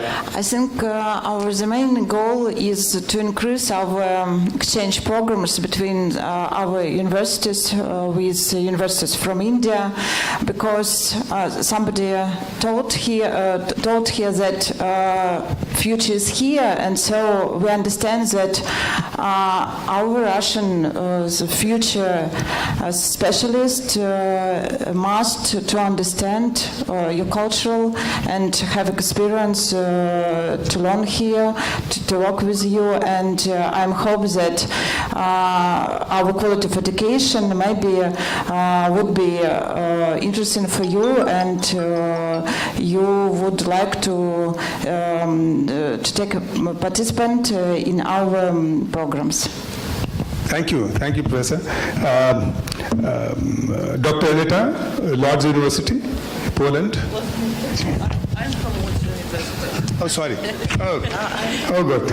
Dr. Tatiana, your take on this. Thank you. So speaking about the Indian dimension in our activities, there is very much to say, though we do not have many Indian students, unfortunately, because for us Indian students are not only intelligent and knowledgeable masters, we have masters, they are also something like carriers of Indian culture. Just last week we had a festival of palette of languages and sciences, where not only Indian but Russian performers, they at least tried to reproduce some songs and dances. So culture is very important. Another dimension is that we have a kind of an education pipeline. We work with schools to take best school graduates to our university. And amazing experience was our hackathon with Indian partners, Pravaha Foundation, Hyderabad. We had a 3-day hackathon, online, of course, yet, but we dream about offline hackathon with Indian school children and students. And it was several fields, several subjects which have been mentioned here, which are the sphere of our priorities, like computer sciences, environmental studies, and so on and so forth. And we had just wonderful results of that hackathon, quite workable projects dealing with environmental protection, dealing with improvement life of, well, disabled people, whatever. So we want to continue and multiply this experience, and practically we also want to invite lecturers, Indian professors, Indian lecturers, maybe first online and offline, and of course more Indian students, bachelors, masters, all. Great. Thank you. Thank you so very much. And I think the students are listening that all institutions are open to both blended learning, face-to-face lectures, as well as online interactions. Last week, within this palette, we also had Russian-Indian discussion of students at several Indian universities. It was my colleague, so I don't remember the names of the universities. It was about culture, and cultural traditions were discussed. It was the Faculty of Humanities in our technical university. Thank you. Can I request Dr. Whom did I miss? Yeah, Dr. Anna joined us late. No, sorry, Dr. Corman. Dr. Corman, your comments, please. Thank you so much. I'd like to speak about several aspects. I'd start with education, then I'll turn to international mobility, research, and some cultural interaction. So talking about education, we would like that many Indian students come to our university. Actually, we have Indian students at master's and PhD degrees, and we have a lot of postdocs. 80% of our postdocs came from India. So one of our ex-postdocs, he's now a full member of our university family. He is one of the scientist with the world's highest Hirsch index. So he works in the field of biology, nanoparticles, soils, so Vishnu Rajpur, so one of the very famous Indian scholars as well. So talking about international mobility, we would like to arrange exchanges at all levels, and also in hybrid format. If it's not possible to come to Russia, perhaps we could arrange some virtual mobility projects, and visiting professors can give lectures online or face-to-face. It's also a very good option to arrange joint scientific events, for example, conferences. We have this experience. Our Institute of Computer Engineering has arranged several conferences in collaboration with Indian partners. And talking about research, we are very interested in joint projects. For example, India and Russia form part of BRICS bloc, and joint research is highly appreciated by both parts. There are many scholarships provided, for example, by Russian Foundation of Science, and every year the scholarships are offered to Russian and Indian scholars, so it would be a great option to do it. And I'd like to say that our city is a very comfortable environment for Indians. For example, we have a lot of places with Indian cuisine owned by Indian citizens. And Indian films also, a lot of Indian films screened in Russia. We have a lot of festivals, we have a lot of Indian shops, and India is very frequently visited by tourists from Russia. Thank you, Dr. Anna. Thank you very much. And finally, Mr. Amod Bhatt, a very brief comment. Yep, absolutely. I will be very, as to very what you brief. plan in Russia, but India, sorry. To be very brief, we are very much interested with LPU students coming to Avan City. We are very much looking forward to collaborate with LPU on various fronts like exchanging research, setting up of Center of Excellence, Center of Research, faculty development program, and whatever comes during discussions and negotiations. We are very, very open and welcoming. We are based in Paris, so I don't think Paris needs any further introduction to Indians. So those students who have raised hands interested in going abroad, please be in touch with me. I will try and help you going abroad as far as France and Avan City is concerned. If you are interested in artificial intelligence, machine learning, data management, data sciences, and MBA in data management too. Thank you very much. Thank you. And let me support Amod by saying that I have attended a alumni meet in Paris, and we had a lot of enthusiastic students from India, from LPU, who are already there in Paris. So you have a lot of support. You can get in touch with the alumni cell, and they can put you in touch with the Indian students, and they're into higher education and into professions also. So before I finally thank the panel, let me also make a very brief point by saying that, wherever the articulations have been very successful, one model has been that the institutions remit the tuition fee, because when you convert into euros or dollars, tuition fee becomes very high. So to all the countries which have been visited by LPU students, the starting point has been always that the institutions remit the tuition fee mutually. In case somebody from their country comes to India, we remit the tuition fee, and the vice versa. So that could be one model which you can actively look at to attract the Indian students, and once the model matures, I think we can look at other options also. Thank you very much to all the eminent panelists. I'm sorry we had to cut the panel discussion short because we are already overshooting time. Thank you all. Thank you. Thank you so much. Thank you, sir. Before I request the panel to please step down, I think Dr. Enam, you wanted a couple of minutes for our students.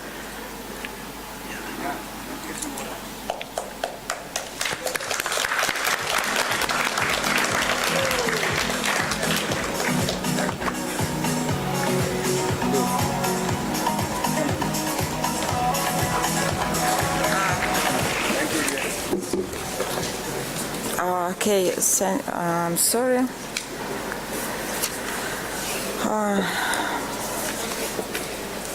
I have a speech special for you, but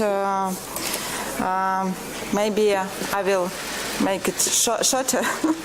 Okay, dear students, on behalf of AICGS University, I would like to sincerely express our gratitude towards your invitation to such global events. St. Petersburg is included to our university is located in 4 amazing Russian cities, and today we represented the campus in St. Petersburg. St. Petersburg, as you know, is included in UNESCO World Heritage List. It attracts lots of talented and brilliant people with its academic and cultural background. You cannot find a better place for a progressive university. It's an honor for us that HEC University contributes to the development of St. Petersburg. Every year, we welcome thousands of talented students eager to engage in the academic and research activities. As HEC University aims at keeping the status of an international hub, every year we increase the number of programs and courses taught in English. We are glad to see that our campus attracts more and more international students every academic year. On behalf of our university, I will say that we are glad and privileged to cooperate with India. We believe that cooperation will be fruitful for both parties. HEC University St. Petersburg is ready to do everything in our power to make our partnership successful and effective. Let the summit bring you lots of joy and promising cooperation. I hope the summit will help you get new, bright ideas and knowledge. Thank you very much. Thank you, Dr. Anna. Any questions if the audience may have? You can ask a question from any of the panelists, both for the panel discussion 1 and 2.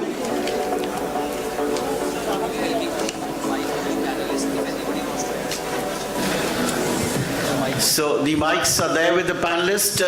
If you have any questions, please do ask any of the panelists of round 1 and round 2.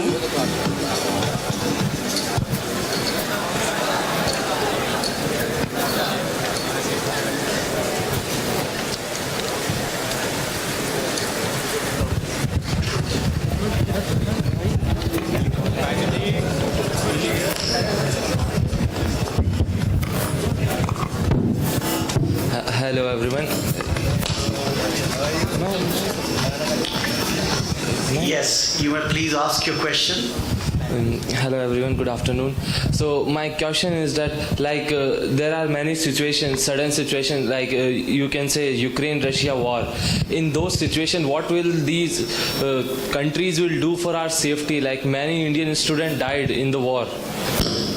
In the situation, many students didn't got food, didn't got anything, didn't got supplies in Russia and Ukraine. So what are the security measures that would you like to take? Yes, we have I think Dr. Manoj. We are in academicians and we are above the geopolitical situation. So probably we'll choose not to answer such question. You need to contact the government missions and the government embassies to answer that. So the university is above all these systems. So we do not equate. Thank you.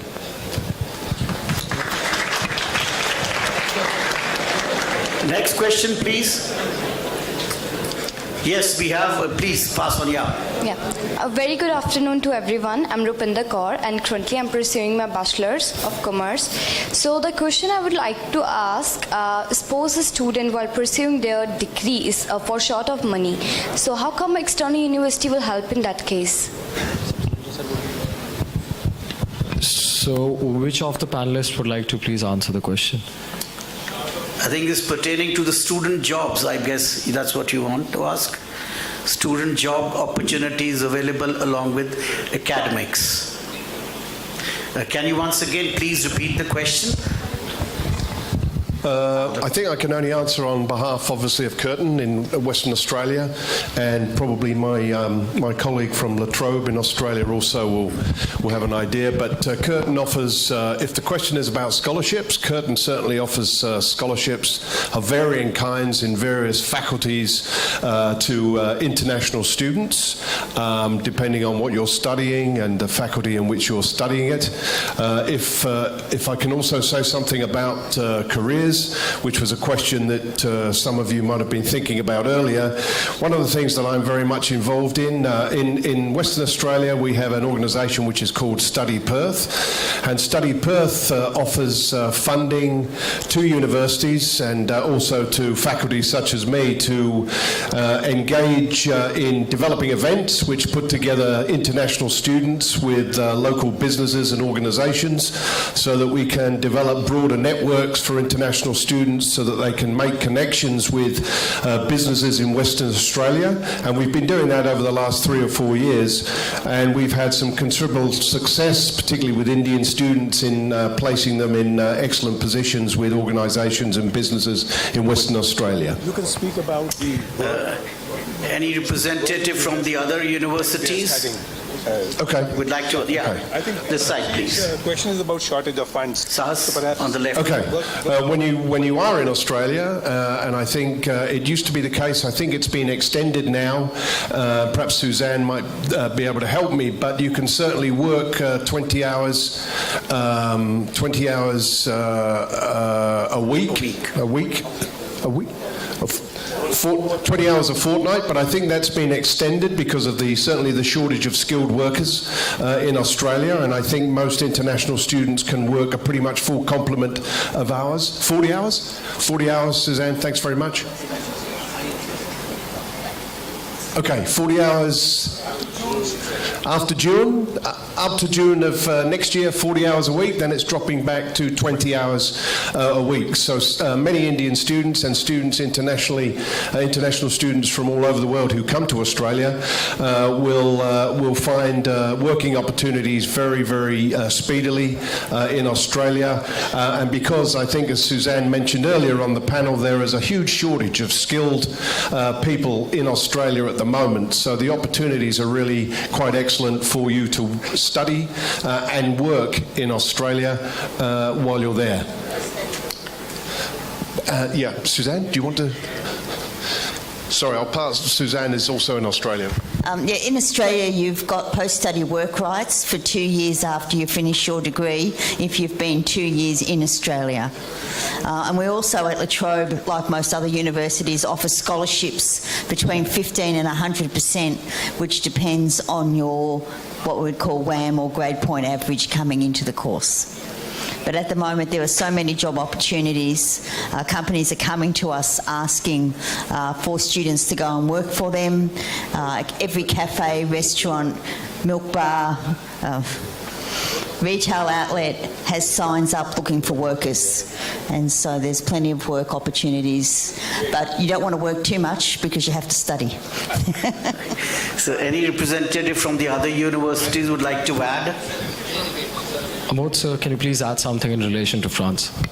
Sure, maybe I'll answer in the German perspective and German context. And first of all, I already would like to bring one point. The LPU International Division already doing a pretty job. So for example, already they are doing all the opportunities, they're scrutinizing the different options, and they are actually identifying the scholarships and reducing the fees, and also limiting the fees, as Modi sir mentioned. So still already, for example, some of the German courses are completely subsidized, some are fairly subsidized, and while coming to the LPU students, we're already diminishing the fees, what actually the semester fees at their German universities.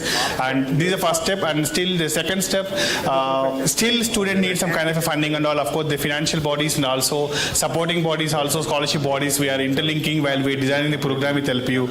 And the third part is, of course, Germany also having 20 hours per week part-time job, and now there is a big skill demand in the European countries where if you have expertise and if you're actually qualified enough, definitely there is no limit to, I'm not financially capable, I am not going to a particular country. It's not the case. If you're really qualified enough for the particular program, there's definitely one or other way will be there to support you.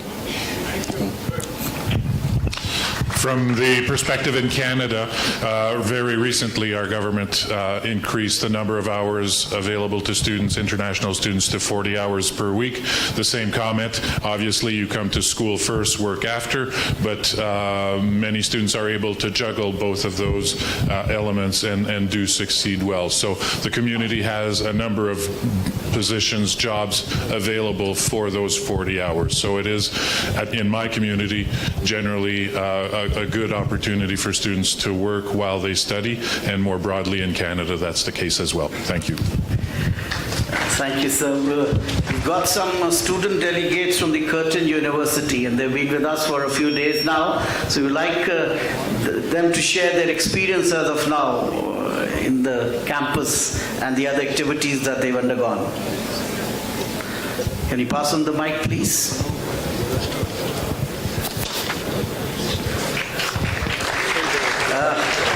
we have the Honorable Chief Guest with us.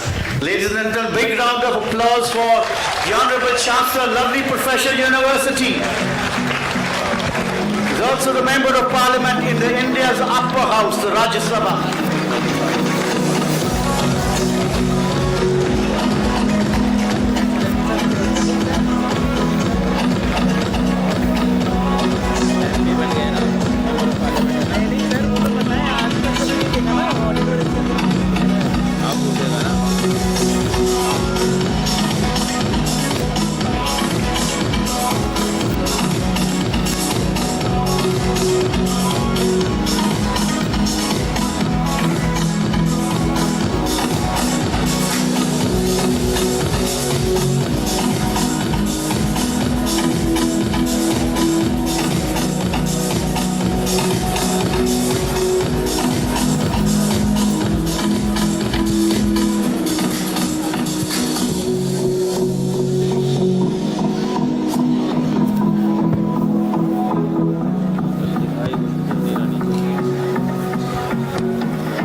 The man of the moment has arrived. The man who made LP what it is today has directly come from his interaction at the Oxford University. Welcome back home, sir. I would request our Pro Vice Chancellor Dr. Sanjay Modi sir, Pro Vice Chancellor Dr. Lavi Raj Gupta sir, and Vice President Dr. Aman Mittal sir to please accord a floral welcome and welcome back home, sir. Sir was in Oxford to deliver a session there and he's just directly come from there. Look at his stamina and his commitment to the cause that he's initiated.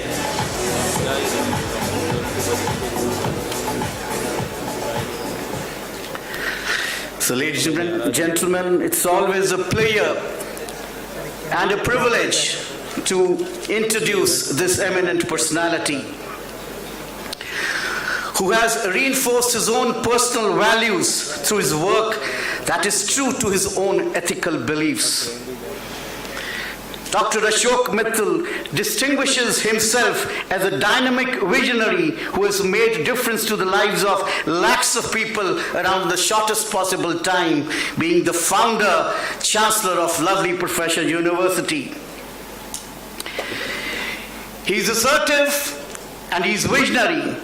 And on his assertiveness, we could host the world's largest 5-day science spectacle and congregation, 106th Indian Science Congress 2019, which was held in his campus and still is an event to be reckoned with because it created its own impact thanks to the guidance and motivation of Dr. Ashok Mittal. It was because of his motivation and support towards sporting activities. Lovely Professor University had 11 students participating in the Tokyo Olympics and many of them winning medals, bringing laurels to the country. Thank you once again, sir. His unique persona, wisdom and vision of transforming education, transforming India, aims to create a research environment that fosters creativity and of course attracts collaborative global initiatives. Once again, thank you, sir. This magnanimous personality reflects his farsightedness, courage, and firm determination that has led him to the heights of success in various ventures. His firm faith in humanity, underlined by a very convincing dictum, it says, paying back more than what we are paid for. This has become the guiding philosophy Once again, thank you, sir, for being with us. And nonetheless, his efforts and his results, his competence was honored when he was nominated to the Member of Parliament, the upper house of Rajya Sabha, one of the largest democratics in the world. Thank you for giving us that sense of pride, Dr. Ashok Mittal, sir. Thank you once again. Requesting our Honorable Shastra for his address and his words of wisdom to bless this very noble annual international conference. Requesting Dr. Ashok Mittal and requesting Dr. Amal to please escort the worthy dignitary on the stage.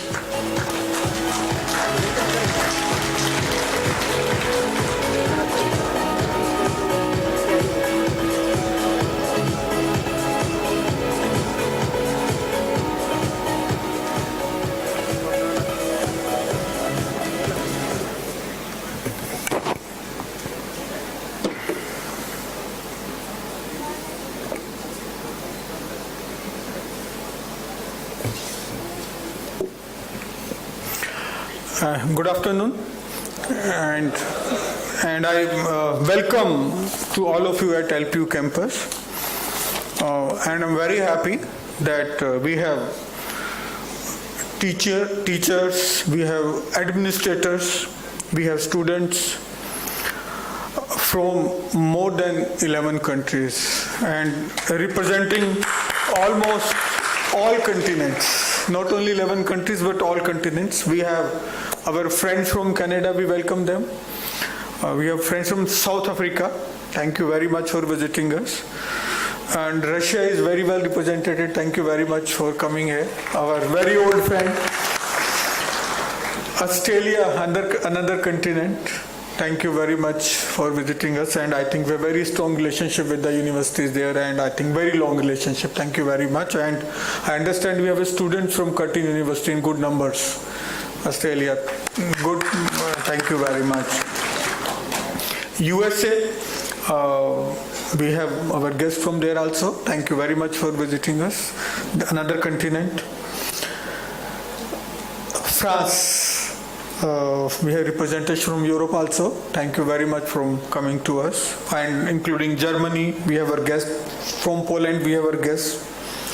And from this side, we have guests from Mongolia. I think it's a very large continent of more than 15 people. Thank you very much to all my Mongolian friends. And Europe, of course, nobody can forget UK. And thank you very much. We have Manchester, people from Manchester and from UK. Thank you very much for visiting us. Friends, I think especially those who have come from abroad, that you must have witnessed India and must be going to witness more in coming days. And today's topic is credit transfer and other internationalization model.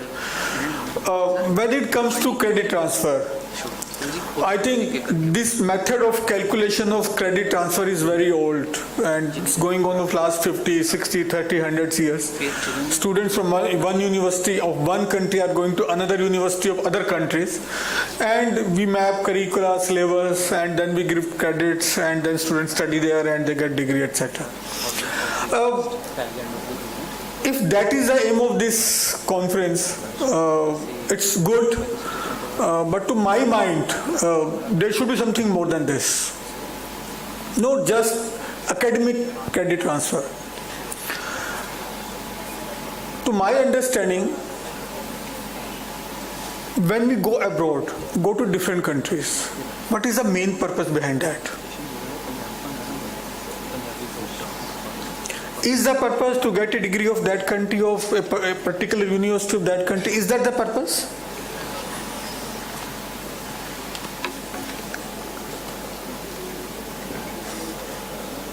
If we talk narrowly, yes, but if we cut broadly, I don't agree to this. At least I don't agree to this. The purpose of credit transfer is to get degree of other university of some other country. The purpose is different. It's much more than that.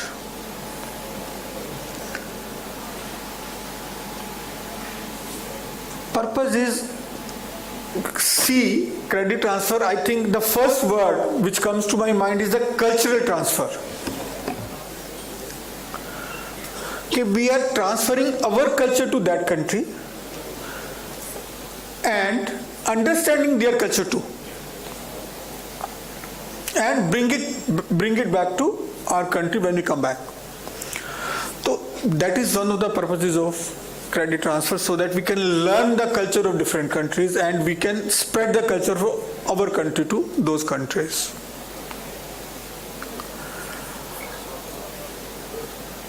Attitude. When we work in a particular area, location, town, state, country, we develop a certain kind of attitude. But when we go outside from the jurisdiction of that particular area, our learnings become different.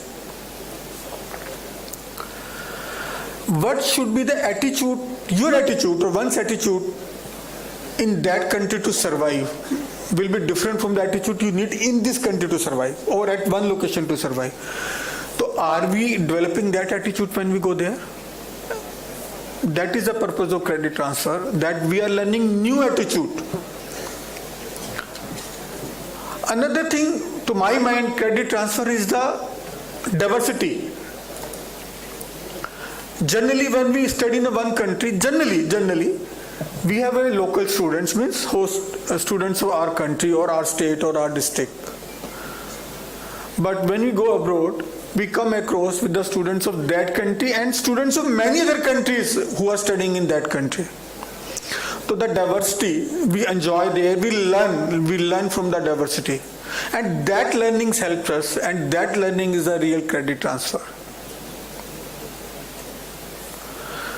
Adaptability. We adapt to new weather. We are here, I think it's cold but not much. I have just come back from UK. It was much colder, regular rains. I think the same is the case in every European country right now. So adaptability. That is the things. That's the weather, but there is adaptability in other areas too. Adaptability in working environment, adaptability in living conditions. Living conditions may not be same. There are so many areas where we need to adapt when we go to some other country. So that is the purpose of credit transfer. So my request to you is, when you discuss on panel discussions and on other areas, I think you are here for 3 days, today, tomorrow, day after tomorrow. So please include these things also in credit transfer, and we should broad base the philosophy of the credit transfer. Okay, we need much more things, not just academic credit. That is the least thing that you are already doing, everybody is doing, and will continue to do that. But that should not be more than 10%, maximum 20% of the total credit transfer which we discuss. This will be my request to you, so that you make a new model, so that you develop a new model, new system, which the other world university should follow. And if you do that, then you are successful, to my mind. Another, you are talking about internationalization. Again, what do you mean by this? Internationalization. Can anybody help me? Not from LPU. What exactly do we mean by internationalization?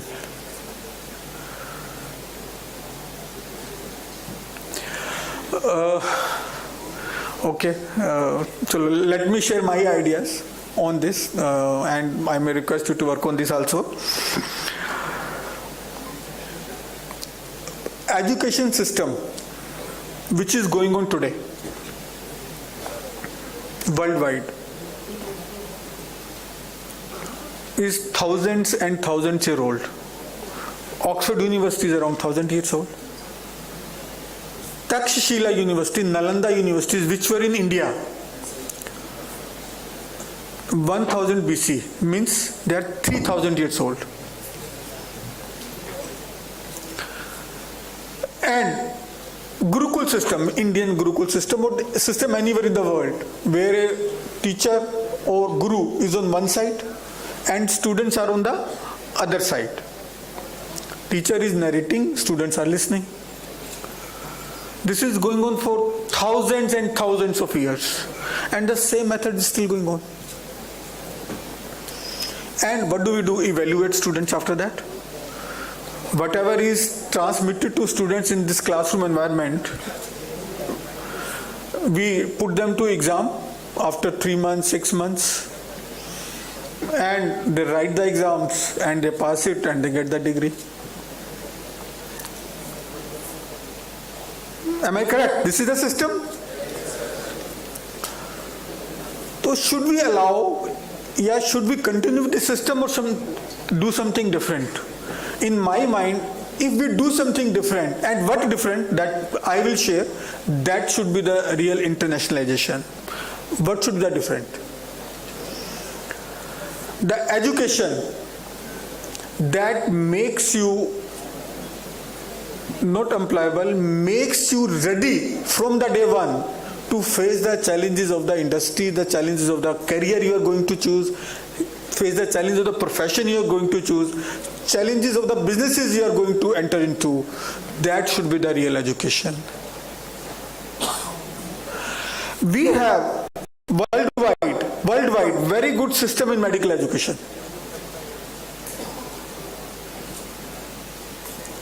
Where a teacher who does surgeries in the morning, he teaches the classes in the evening.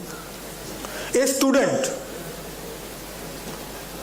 who studies a class in the evening, next morning he goes to the operation theatre to watch how the surgeries are performed live, not in the lab environment,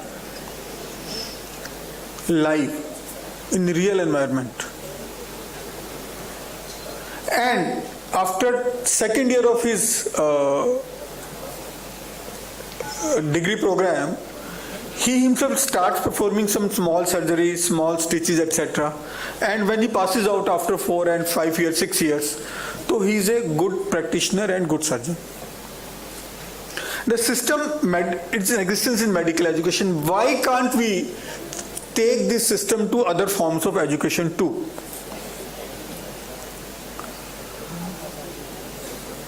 That will be the really internationalization of education to my mind. For example, a management student, I give an example of management student who is choosing finance. Why can't he do trading while he is a student in the stocks? We have started in LPO. That's one example. Similarly, a civil engineering student, why can't he stand on the site and watch and then take decisions in the construction of that site?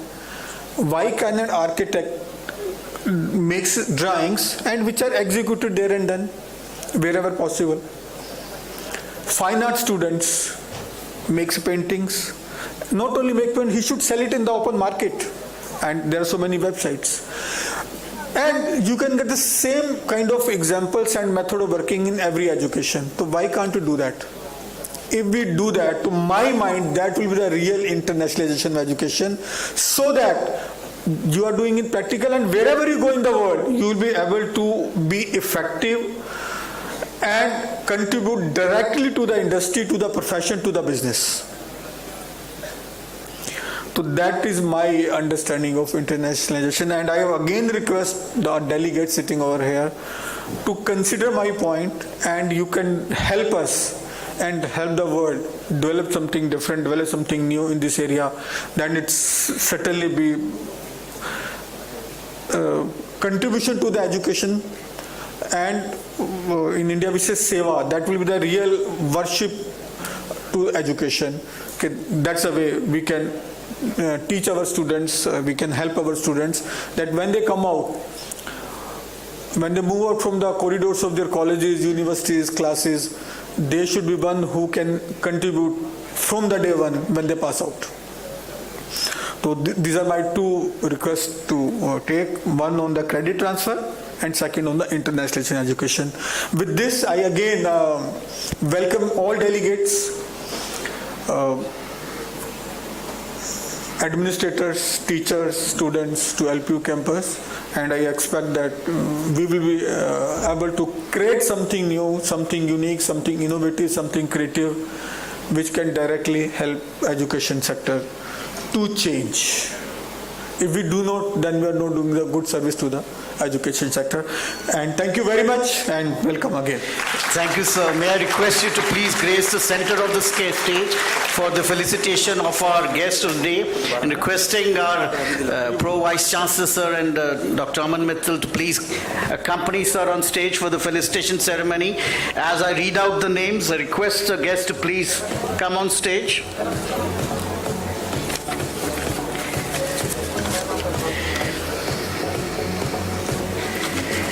So I would request Professor Suzanne Young to please grace the stage for this felicitation ceremony.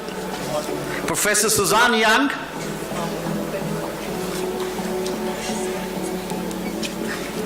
Can we have a big round of applause from our august gathering?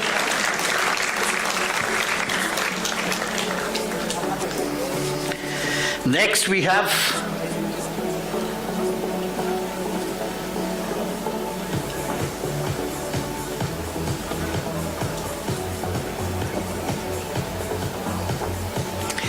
So next I would request Dr. Serge Dimmers from the Laurentian University to please come on stage.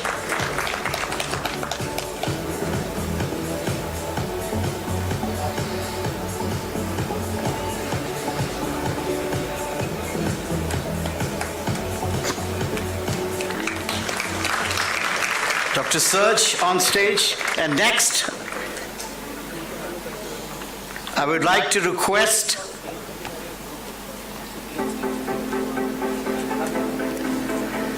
requesting to guests to please stay on stage for a group photograph, and as I request Dr. Anna, the next recipient of this felicitation, a token of love and gratitude from lovely Professor University.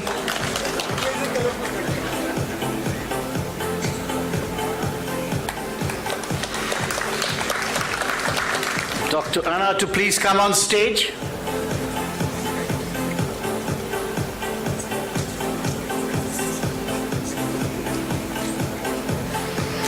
And after Dr. Anna, I would like to request Dr. Manoj Sharma to please come on stage.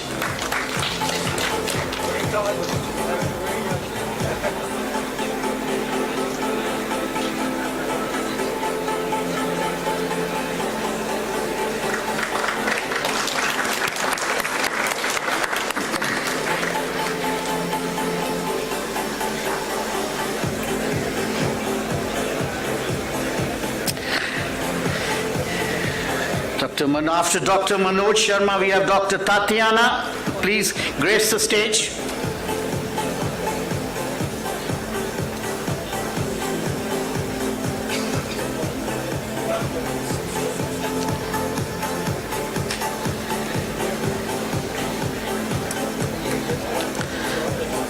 Dr. Tatiana.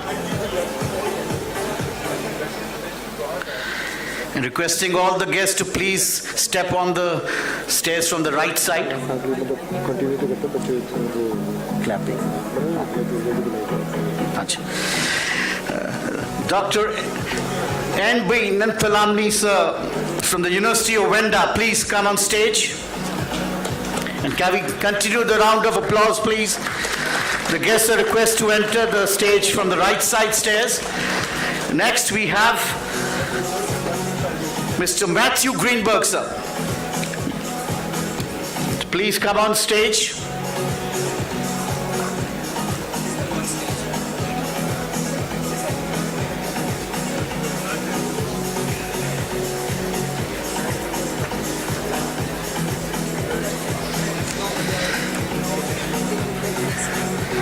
Mr. Matthew Greenberg on stage.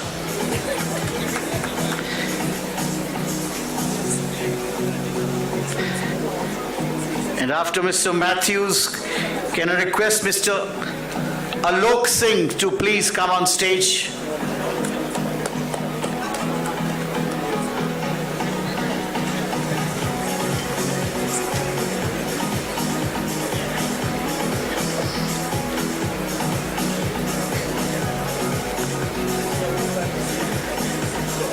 after Mr. Alok Singh, can I request Dr. Steve McKenna?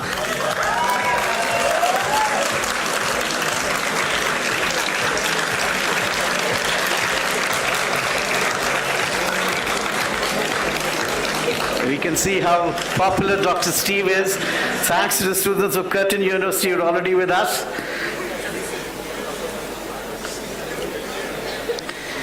Dr. Steve McKenna. And after Dr. Steve, can I request Krishna S. Chalagula from the Laurentian University to please come on stage.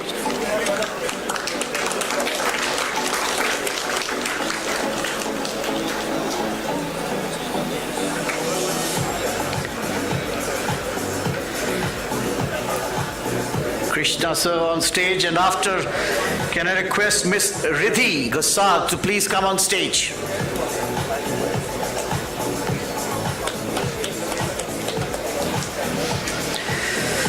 And after Miss Riddhi Gosar, can I request Miss Nidhi Chopra to please come on stage.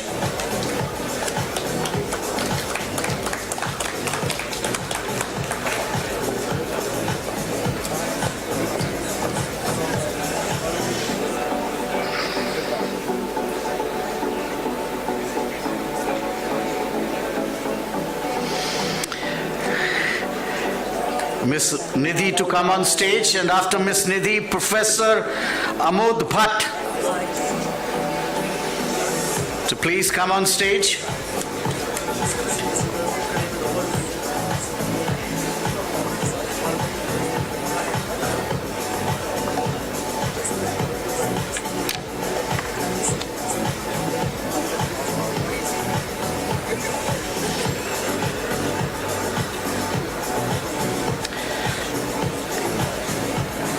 Mr. Professor Amod Bhatt, and then we have after that Mr. Raj Venkat.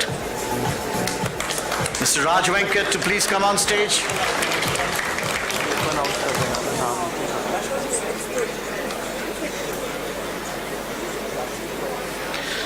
And after Raj Venkat, sir, we would like to invite and say Miss Anita.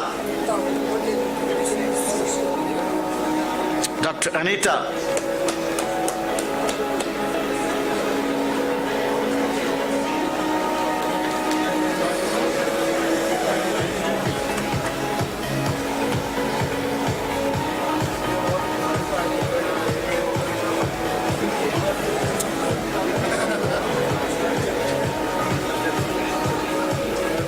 Dr. Anita to come on stage, and then I request Dr. Natalia. Miss Natalia to please join us on stage.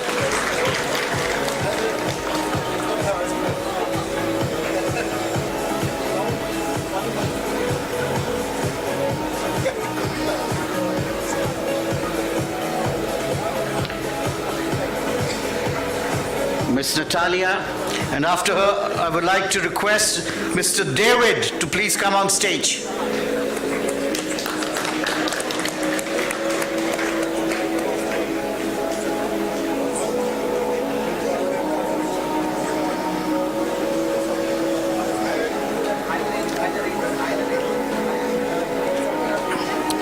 Mr. David, and after Mr. David, can I request Dr. Sigun to please come on stage? Can I request Mr. Rajan to please come on stage?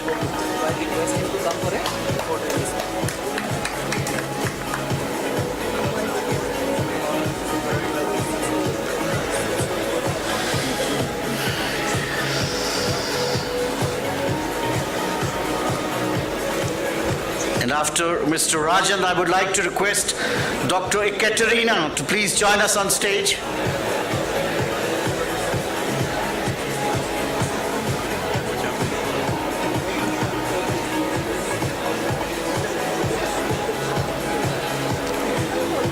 Mr. Rajan to come forward, please.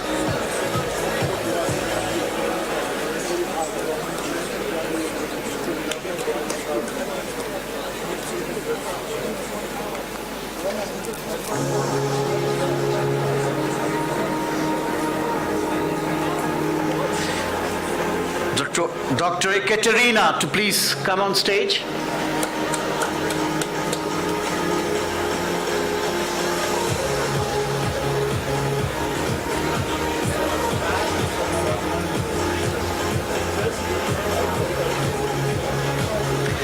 And Dr. Oleg to please join on stage.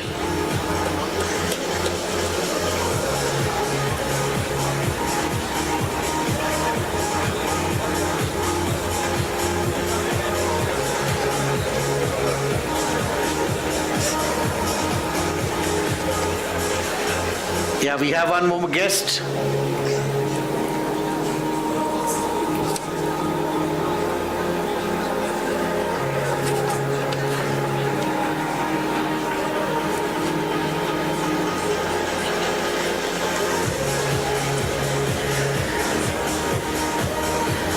So now requesting the guests and the dignitaries for a group photograph. Dr. Damien. Dr. Damien. Dr. Damien to please. इंटुक ने क्यों नहीं बुलाया? बुलाया था इंटुक को बुलाया. Dr. Intuk to also please come and grace these. From Mongolia. From Mongolia, Dr. Intuk.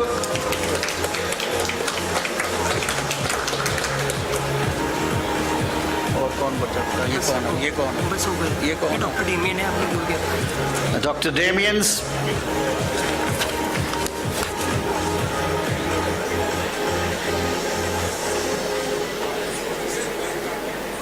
ये कौन है? Rahul.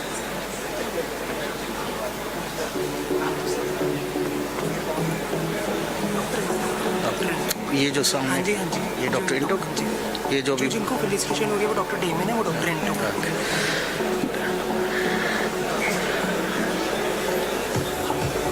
Dr. Intuk to please step forward.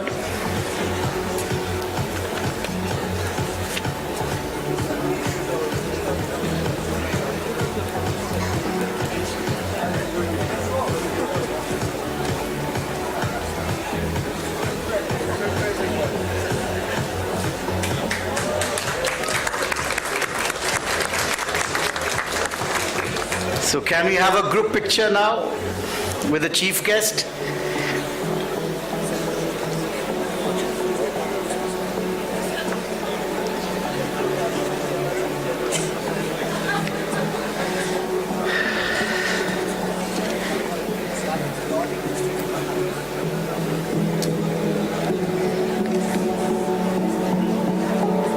And after the group picture, we are going to have a scintillating performance on the Punjabi folk dance.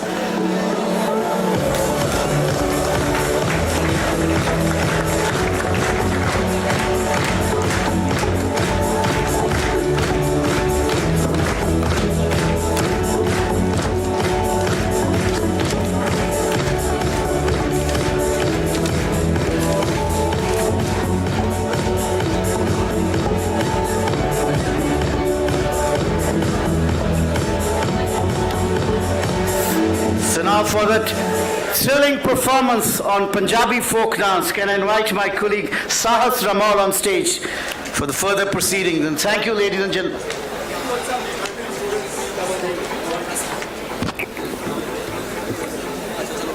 Okay, just a slight change. Just a slight change. Can we have the students from Curtin University to please step on stage for a group photograph? And can you make it fast?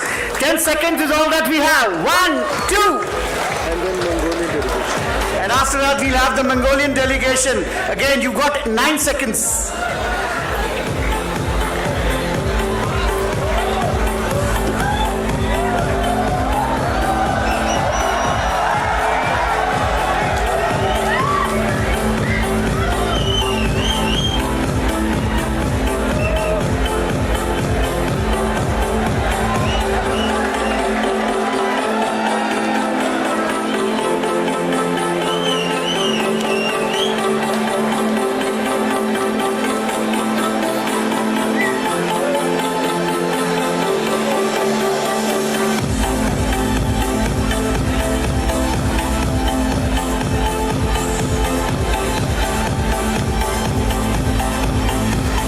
After this, we are going to have a cultural showcase where we are going to demonstrate the colors of Punjab, where we are going to watch Bhangra.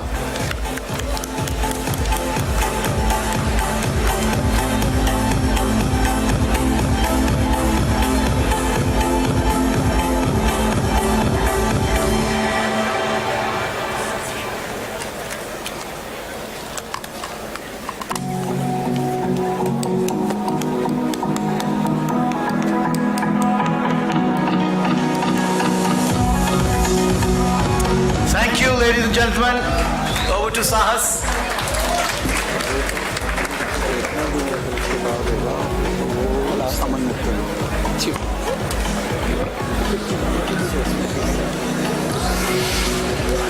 Thank you so very much, sir, indeed. And now, ladies and gentlemen, once again, I'd like to welcome all the guests today in Shantidev Mittal Auditorium, and perhaps I should say lovely professional university. It's an honor and a privilege to come over here and to host the cultural showcase of this particular international conference. No, sir, we are with yours right only.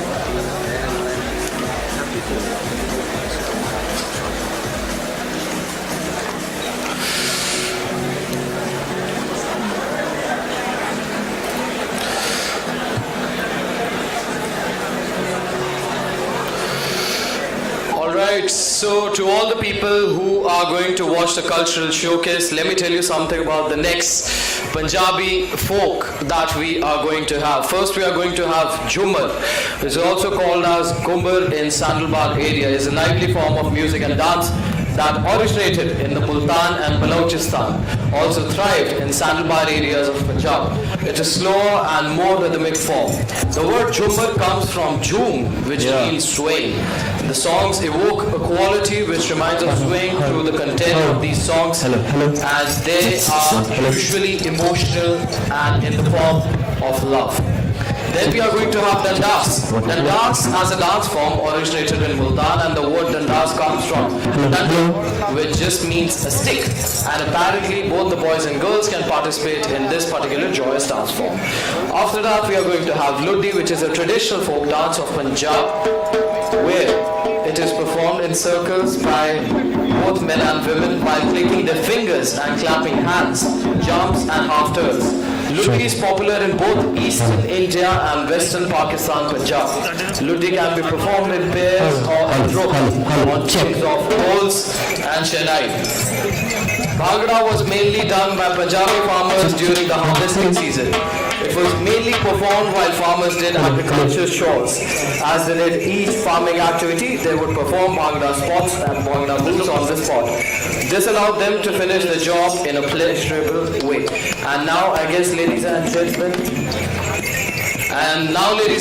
boys and girls, are you ready for the final performance of this particular cultural showcase? Lovely professional university, are you ready? All right. At the count of three, please can you welcome the Punjabi folk dance? 3, 2, 1, give it up. Let's do this.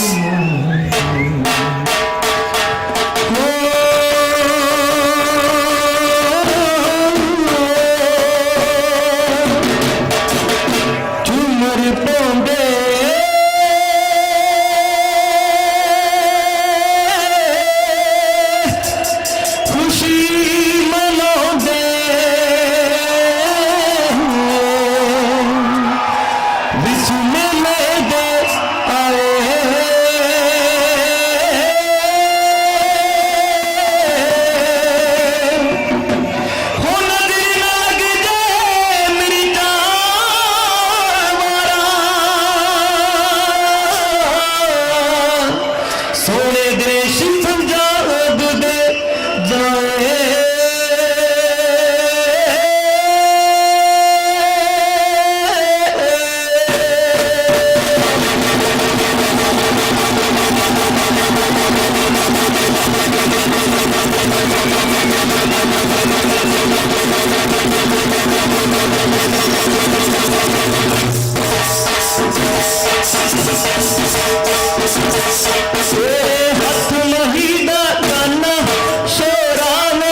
Sapan दे टिड्डियां सिरन दे नरम का जिसले से बाबा बोलदा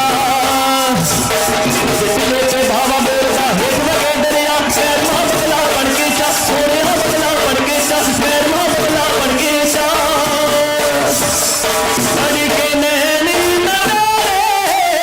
तड़ी के नैन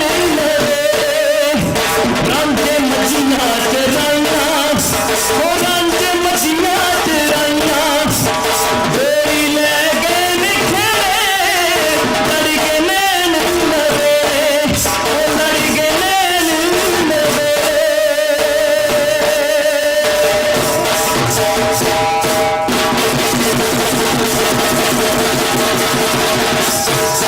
सीता चोरा सीने दरी जी नहीं मुने दादो मेरी मर्जी सीता चोरा सीने दरी जी नहीं मुने दादो मेरी मर्जी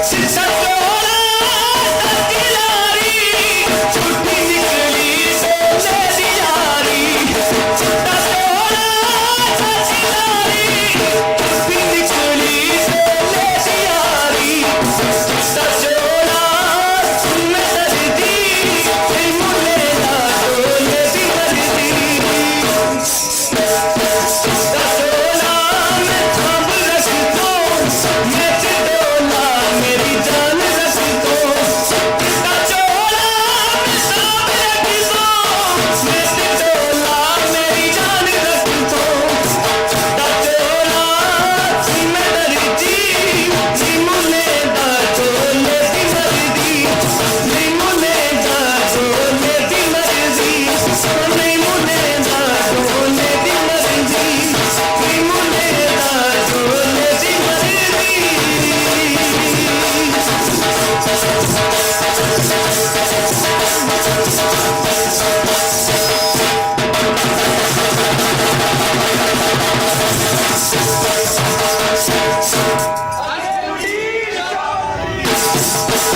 शोरा रे धीरे वाले हद के फिर जावे सला तू धीरे भोला तेरी खैर मनावे शोरा रे धीरे वाले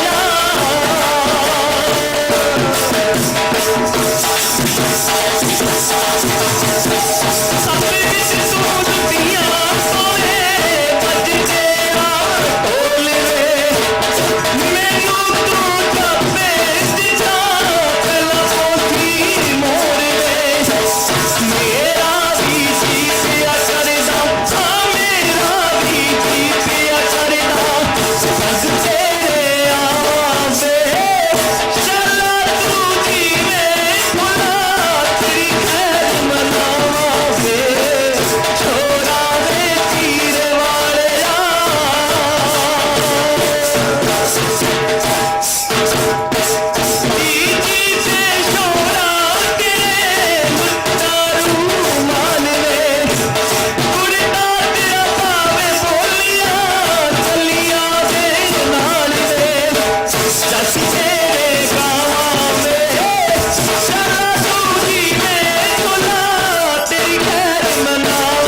Thank you so very much to all the performers. And now I would request Dr. Aman Mittal, sir, Vice President, Lovely Professional University, to kindly deliver the final vote of thanks.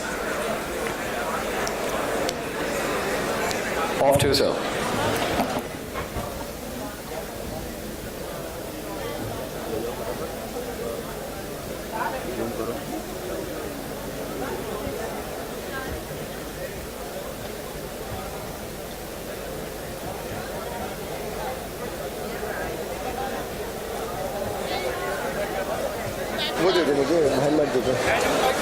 A very good afternoon, everyone, and what a performance it was. What a performance. 3 cheers for all the people who performed here. Fantastic.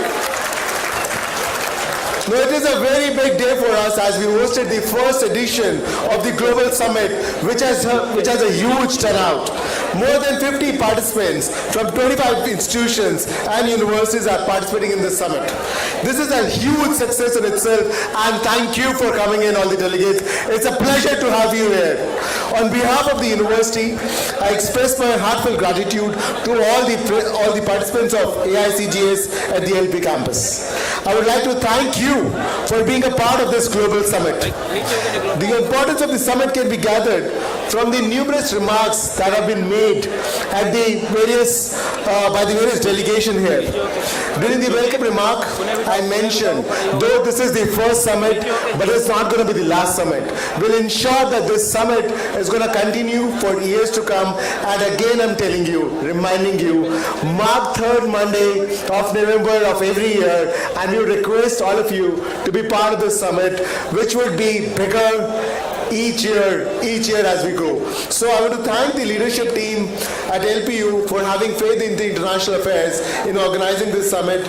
I want to thank faculty, students and staff members for attending this summit, and I want to thank my Division of International Affairs team for making this as a success. Thank you everyone, and hope to see you very soon. Thank you. Thank you so very much, sir. So I'll request you to kindly come on the stage, stay on the stage, and I would request our Pro Vice Chancellor, Lovely Professional University, Dr. Sanjay Bodhi, sir, as well to kindly come on the stage. And then I would request the students of Mongolian University delegates to kindly come on the stage for group photograph.